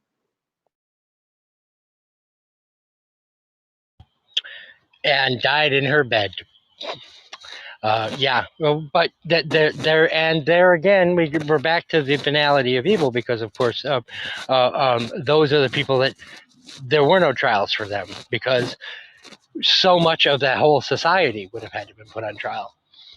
After you go after the wives, well, then why not also go after the children? Why not go at, I mean, there's a point where they just had to stop, because but to the, when you look at things like the Marshall Plan and things like that, we have a template for how to suppress an evil society like this when it pops up. It was successful. Germany is now a very productive part of the world, not just economically, but socially, and as a partner with free nations throughout the world. So when we look at the problems that we're facing now, it is something that we can do. We can get past this, and I'm not saying that we have to have tribunals for leaders or any of the other extreme things that we had to do to rid Nazi Germany, but there is hope, as the French say, "Ça ira," you know. Um, I did have one question in terms of the Well, I'm sorry, criticism. the Go point ahead. is not this. The point is not that there's hope. The point is that it's a constant struggle, and we're dealing with that struggle right now in this country. As for Germany, it went through what it went through, and it has one of the strongest anti-Nazi laws in the world because they were the origins of Nazism. But as I said earlier, the principles of anti-Semitism, and more broadly of labeling any group as being subhuman and so worthy of extermination, is not limited to wasn't limited to Germany at the time, and has never been limited to Nazism. There's genocide. There are many instances of genocide in history. This isn't just about Nazism. It's about this principle of treating some group of humanity as other to the extent that it's okay to kill them. And on a lesser level, it's just this compartmentalization. Um, one of the relatives of a family said he was talking about the commandant. He was the nicest father in the world. He would read stories and take them on boat rides. His family loved him. There were two sides to him, the father and the commandant. What I found is that a single person can be both a man and a monster, and that's frightening. It could happen again, and that's why we need to be vigilant. And I think that's one of the Yes. things the film does well. Lulu spoke about some of the statements from Hedwig in real life, and also about the biographical details. And I found, first of all, I don't know if that happened to someone else, but the first half or the first third of the movie, I had great difficulties and I was forced to read the subtitles because the sound of the voices, it was very difficult to understand what they were saying. I don't know if that's just my copy or the way I was hearing it, but I found that. But the way he spoke, his tone of voice, his choice of words, as well as her choice of words, they sounded all the time like very middle, um, actually not average people, a little bit below average. The way they expressed themselves was a little bit primitive, and I found that very interesting. It bothered me a little bit at some point throughout the around the middle of the film where I hear her. I think is when she's speaking, sitting out with two of the girls, on the table on the garden, and the way she's speaking is more of a um, 1980s, 1990s type of language, not from the 40s. So I found that very interesting to see not only that they seemed peaceful in their life just next to Auschwitz, but they were not extravagant. Were not. He was not a thinker. He didn't sound like an highly very simple individuals. Um, there's another thing I wanted to say, but I lost my track of thought. Um, I'll come back. I want to comment on what Sila said. I think are you a German native? I speak German, but I'm not. I'm not. I'm from the Oh, United States. okay, yeah, yeah. Because yeah, you notice good from what I heard from Sandra Hüller. They were portraying a lower class Germans. That was the point of the whole movie. Just these farmers that are trying to be, especially her, that are trying to be what they are not, and they will never be. So that's also interesting how the way you play with it. But that's more like a subtle thing that you will only understand, I guess, I know if you speak German. And yeah, and I also had something else and I lost it again. Sorry, Well, guys. For me, it's a bit I got late. I got I I got mine. I was talking about okay, go ahead. the minimalism, at least from my perspective. I really really enjoyed that, what I would call minimalism, in terms of both sound, because there's sounds in the background. It's a very subtle. It's very present, but very subtle, um, which might have some connection with the ideas of Dogma 95, which I like very much. Also, the way towards the beginning of the film, you see, I think it's one of the sons just with this cart. There's a lot of visual minimalism going on throughout the film. And at the same time, when they're resting and just lounging on the beach, on the side of the river, and in many other situations, not only through the minimalism, but in many aspects, there's a lot of meditation going on. You get a lot of space with the sound, um, with the pictures, the long shots, and then some things that I just, you see a person moving, just moving and moving and moving. So there was a lot of situations where I received a lot of space to just meditate on what's going on. And the last thing I wanted to say was about the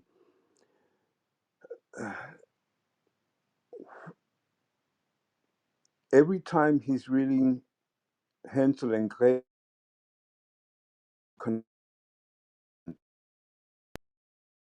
Seal, we're not hearing you. or Yeah, just try and move around a little bit. Try again. uh, can you hear me better now? Yes. Yes. Okay. So when he's telling the stories about Hansel and Gretel, I was trying to understand, although like I said before, I think I must give space to things that I don't understand. I was trying to understand, why is he putting the Polish girl looking for apples or potatoes while he is reading Hansel and Gretel. So I'm trying to connect the story of Hansel and Gretel either with the Polish girl or with the situation in Auschwitz. Did anybody does anybody have Well, a she's comment leaving on that? apples. She's leaving apples so that the inmates don't starve. Yes, but That's why the point of Hansel that and scene. And then Gretel? later, but quite honestly, I think it's because of the breadcrumbs part, because that's the Yeah, part of the I story agree. that's because that's the part of the story that's emphasized. Okay, I don't think it has any more meaning okay. than that. But I would like to get to a Well, I mean, different. and not with a girl, but the meaning obviously is the camps that, in a way, I mean, I thought it was fascinating that he was, in a way, using that folktale as a justification for the camps. Um, the the idea that if someone is evil, you put him in an oven and you burn him up. That they grew up with that Okay, yeah, story, yeah. and now they're living it. They're making it a reality. Yeah, I did not feel Excellent point, Hi. completely Oh, free to sorry. take it that far, but yeah, that makes sense. It just came back to me what I wanted to say. When we go back again to the reaction of this family, um, that they are all don't have any emotional reaction, most of them, let's say. I had to think right away, and I can imagine everybody, all of us have seen the movie, The Boy with the Striped Pajama, because we have also this family close to Auschwitz, but then they with with the director bring us to a totally different narrative, where we have this child that doesn't understand. He's totally refuse the evil that he's witnessing, and he makes friend with this little boy, and he doesn't even know who is doing there. So, a little bit of mix of La Vita Bella and the Holocaust movie, where but there the director just decides for us where we're standing, with whom we're standing with, and this the mother and the child, obviously, and the little kid as well, in Auschwitz. While this movie, uh, he grows deeper into us, and I think, and he stays longer, will stay always, hopefully, in our head, because he just doesn't do that. He let us decide afterwards. And I'm going to start bringing this room to a close. Because we've done that thing where we've actually gone longer than the film. I did want to end kind of with the note of what the criticism of this film is, and give everyone who wants to a chance to kind of react, because obviously we have a positive, we all had a very positive view of the film, but a couple of the criticisms, and I'm going to ignore Richard Brody in the New Yorker calling it Holokitsch, because that's just somebody attempting to get have a hot take on a well-loved film.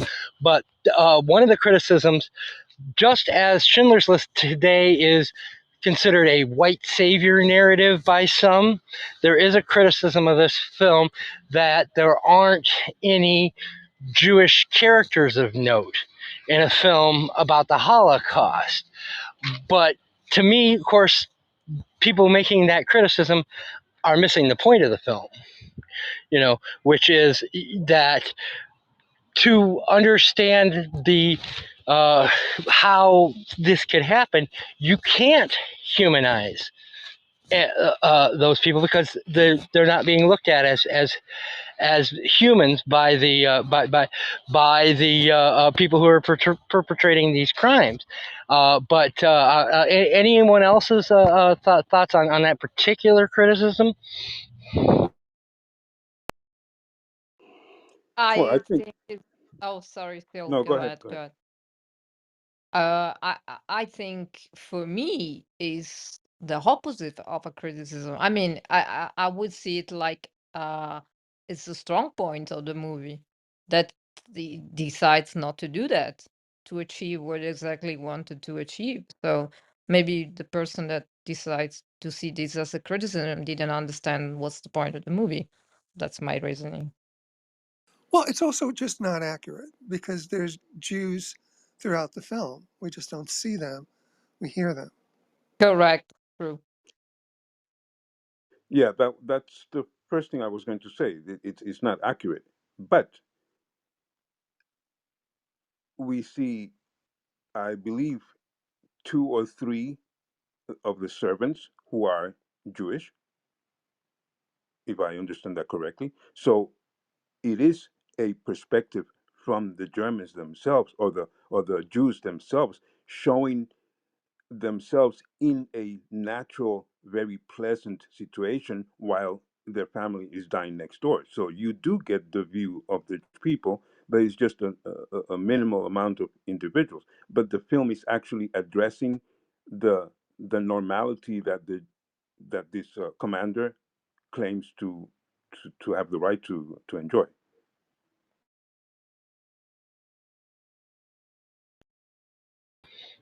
And the other criticism of the film is that by structuring it in this kind of cold way, by using the camera as the ultimate fourth wall, so to speak, Glazer has made it so that we are unable to morally judge the actions of the characters in it, that he's so alienated the audience that we are alien from the events on street, which that I think isn't missing the point, because I do think that I don't think Glazer deliberately does that, but I do think that whether intentional or not, the fact that I feel alienated from these people is my respite.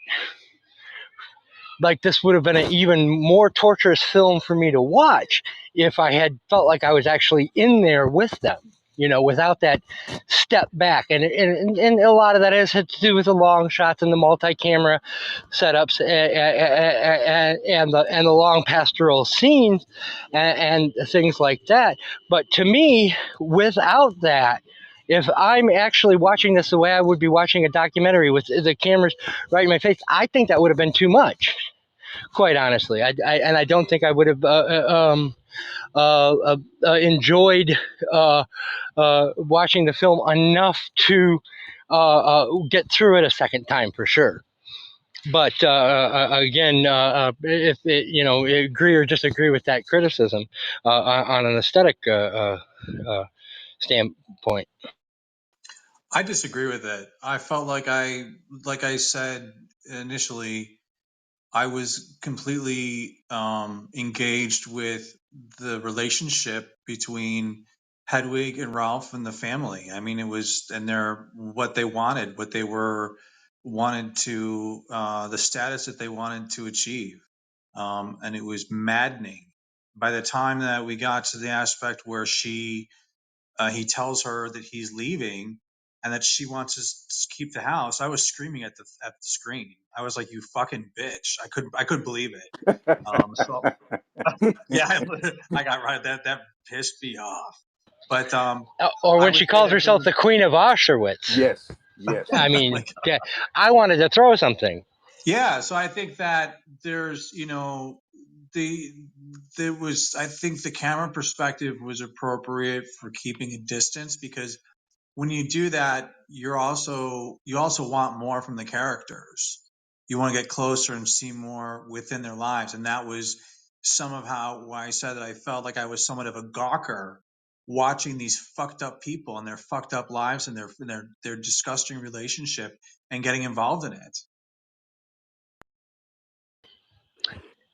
I need to mention a story, uh, personal, because to me that is in many ways the tenor of my main argument at the beginning, and also the argument I had, or the observation I had about the catch from Oshima yesterday.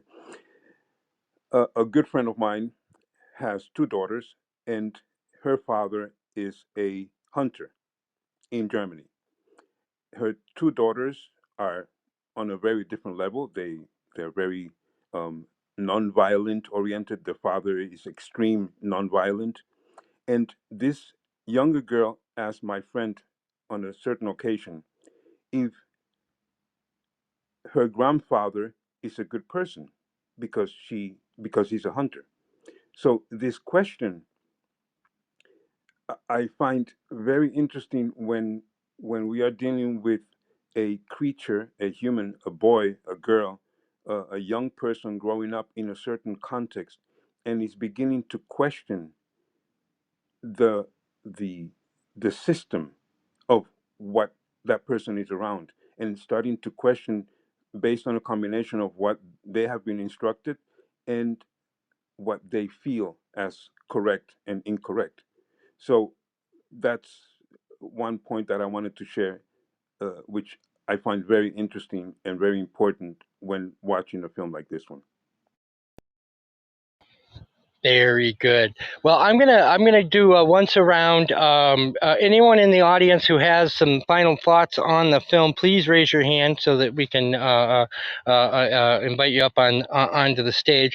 But I'm gonna go in reverse PDR order and start with Lou, and just kind of get your final reflections on the zone of interest. Lulu. Oh, wow. Final reflection. Um, um, I don't know. To try to come up with something smart. I pass. Let me have a think, a thought about it. No pressure, no pressure. Michael, do you have any final final thoughts? No, I think I've said everything that I can say about the film. Hy Bender, final thoughts. First, I want to thank Lulu and Michael for participating today. Please feel encouraged to come back. This room happens every Thursday at 5 p.m. Eastern Time. Always grateful to Sila for his wonderful insights, and thanks to Eric for running this house and this room, and for picking this film.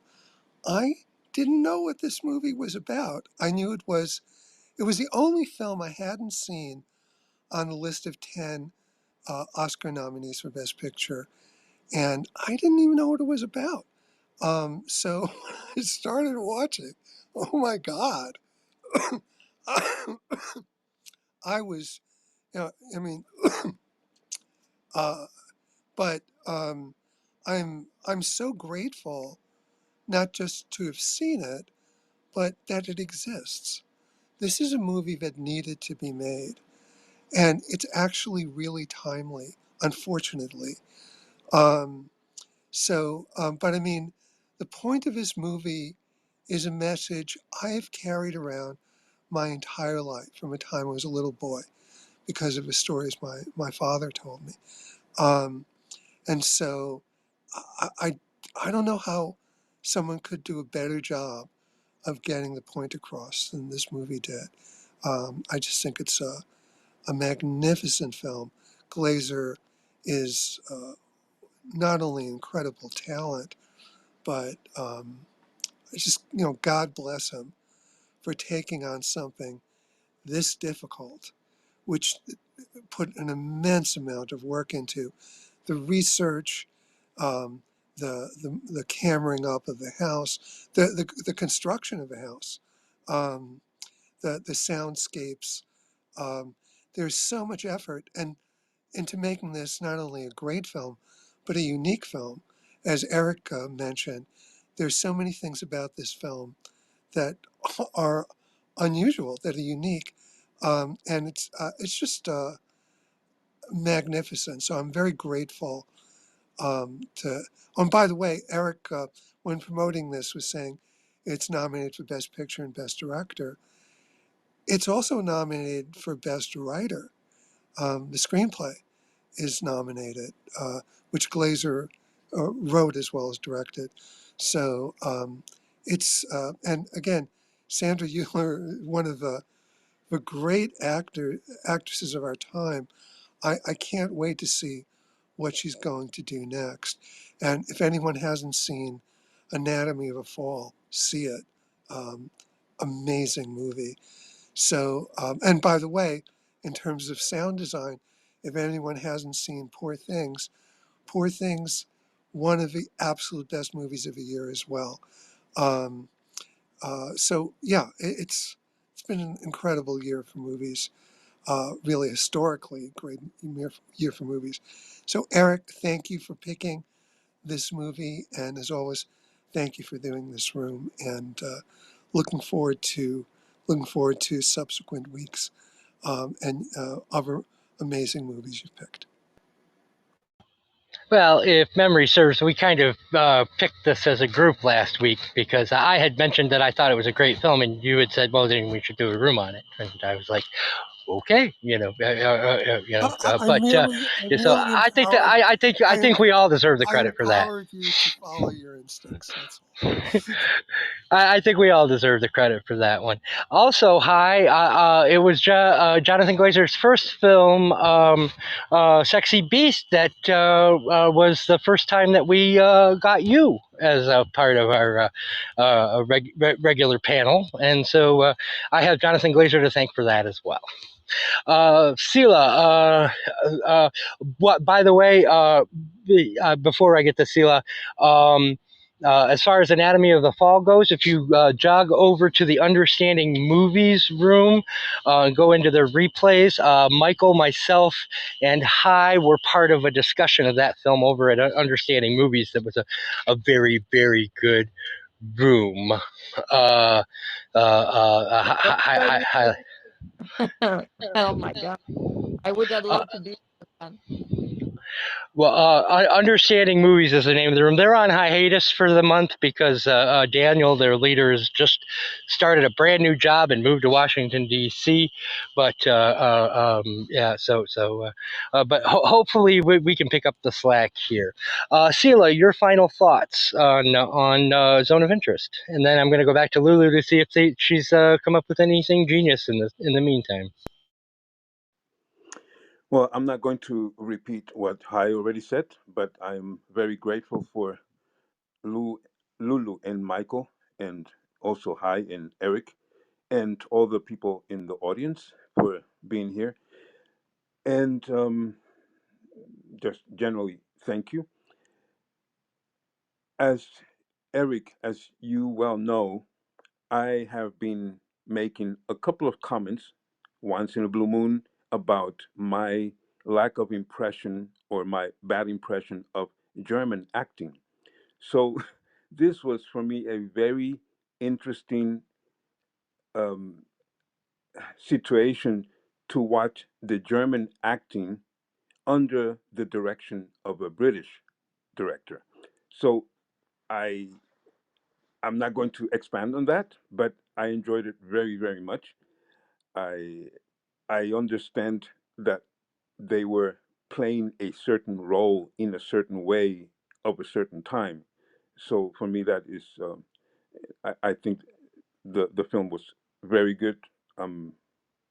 Think I need to see it again, and I like to mention the importance for me in terms of the art form, that not only the story or the history that is implied need to have a certain substance and accuracy, but the language which Glazer uses, I find very interesting, very inviting to consider a different angle. Thank you. And interestingly enough, Glazer doesn't know enough German to be able to order a cup of coffee in Well, Germany. that was the thing that I So found very that's very interesting. fascinating. That's the thing that I found very interesting because uh, as I was struggling to understand them and I read the subtitles, I kept saying, that's not what they just said. So I was wondering a couple of times about how he was able and who did the translation, because that's also very particular in the language of those days. And yeah. Which is a whole different conversation. Yes. I'm gonna go back to Lulu. No pressure, but be brilliant. No, I'm joking. No, no. I just wanted to add, if I'm not mistaken, it's also nominated for Best Sound, this movie, about on top of everything else. And If it isn't, it me should be. personally, I would, yeah, no, it is. I think I would make it win, but I think Oppenheimer will swipe that one as well. Boo. Uh-oh. Yeah, yeah. Uh-oh. You're You looking But for use the O sound. word. We don't use that word here. I'm sorry. I'm I'm having sorry. post traumatic. No, I had I'm sorry. we had a room on Oppenheimer, and it was the worst room we ever had. Oh And my I God. still have, still have post traumatic stress about it because I hated that film, and but we made a vow. Uh, from now on, if I don't like the film, we're not going to do it anymore, because we're not going to do any more rooms like that where I'm going to sit for 3 hours complaining. Yeah. By the way, And Timelock, it's great oh, to see you. You missed a fantastic discussion, but it was recorded. So if you go in later for a replay, I recommend it. Always great to see you. oh well, we'll have fun listening to it. And the last thing I wanted to say, I think that this movie should be uh, used in school to show to kids. This movie belongs to there. That's it. Yes, thank you for coming, Timac. I understand you're traveling, so I'm not going to put a bunch of pressure on you. I'm okay. Do you I'm have? okay. I just got out. Hi. Oh, excellent, excellent, excellent. Can you give us just some thoughts about the Oh film no, I or the haven't room in seen the general? film. I was just coming in to say hi and checking out what you Well, guys are doing. we love it when you're here, so we appreciate it. And did I pronounce your name correctly this time? You can call me Mr. T or Timok, whatever you want to call me. It's all I good. You know. did. Awesome, awesome. Sila, by the way, speaking of mispronouncing, I noticed you've changed the name of the Aristophanes poet just when I learned how to finally fucking say it. I'm confused. I haven't changed the name.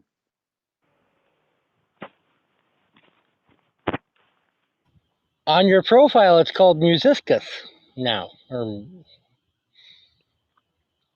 ooh, you might want to check on that, because it just says MUSICUS and a comma. That is the new name of your room. So you might have made an editing mistake. Neither here nor there. Whatever the name of the room, Sila and I will be there tomorrow, discussing at 5 p.m. Eastern Standard Time, so the same time that we start. No, I'm sorry, Sunday. It's Sunday. Discussing "Merry Christmas, Mr. Lawrence" as part of his Well, I don't see celebration. that. I don't see it on the schedule for Sila's house. I'm confused. I'm confused too. I don't know where you're reading this with the Aristoposian having changed. I'm trying to look for it, but I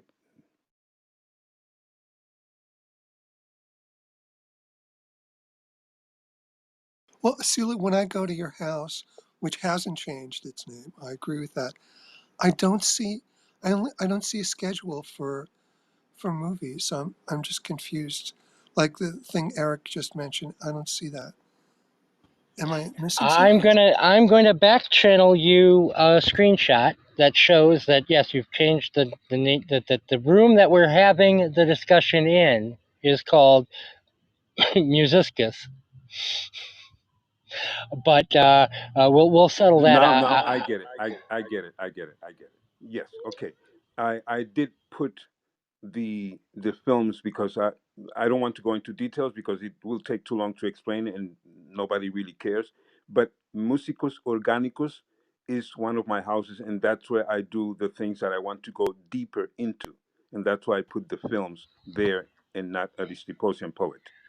So what I'm recommending now then is just click on Sila's profile and click on the picture of the brain under his houses, because that's going to be a very interesting conversation. Anytime Sila and I get together, it's always a hoot.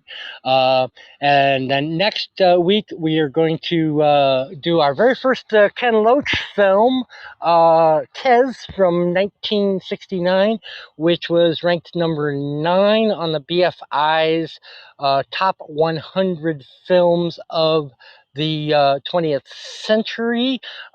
This is going to be a continuation of our series on the English kitchen sink drama, which we will be following the next week with Saturday night and Sunday morning, also in that vein. So be sure to join us for both of those. Ken Loach is a name you may not recognize if you're not a very, very, very big film fan, but he does also have a new movie out from 2023 called The Old Oak. That was my favorite film of last year, period. Zone of Interest included. I still think that was the best film of the year, and highly recommend, and that's out there on streaming. Sila, any other plugs? Hi, any plugs? Michael, are you plugging anything? Timac, do you, or Lulu, anything you want to plug? You covered what I would have said. It's on the 10th, not tomorrow. It's on the 10th. I'm sorry, yeah, The Sunday Merry Christmas, Mr. Lawrence. Sunday at 5 p.m. Eastern Standard Time. Thank you. Yeah.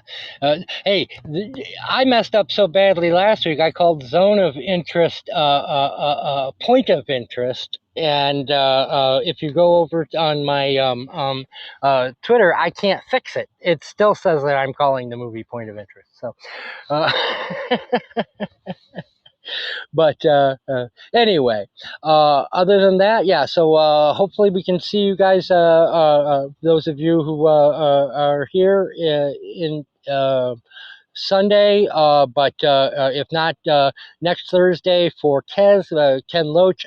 And as always, if you're having trouble finding the film, I do have a link to it.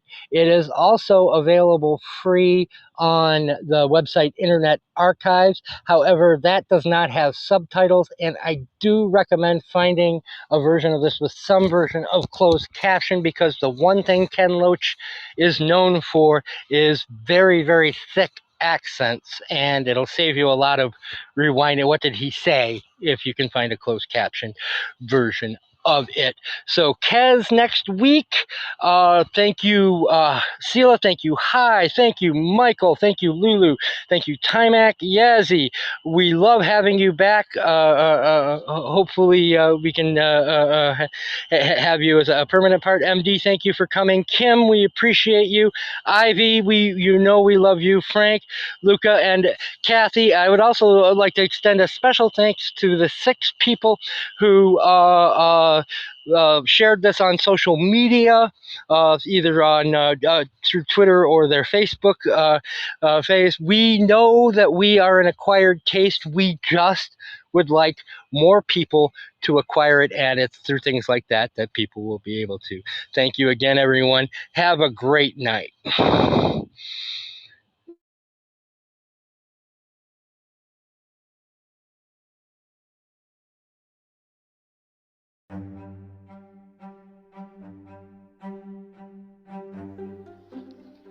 Want to join the conversation? Every Thursday, we record on the Clubhouse app. Just follow the link in the episode description, and you can be a part of our panel.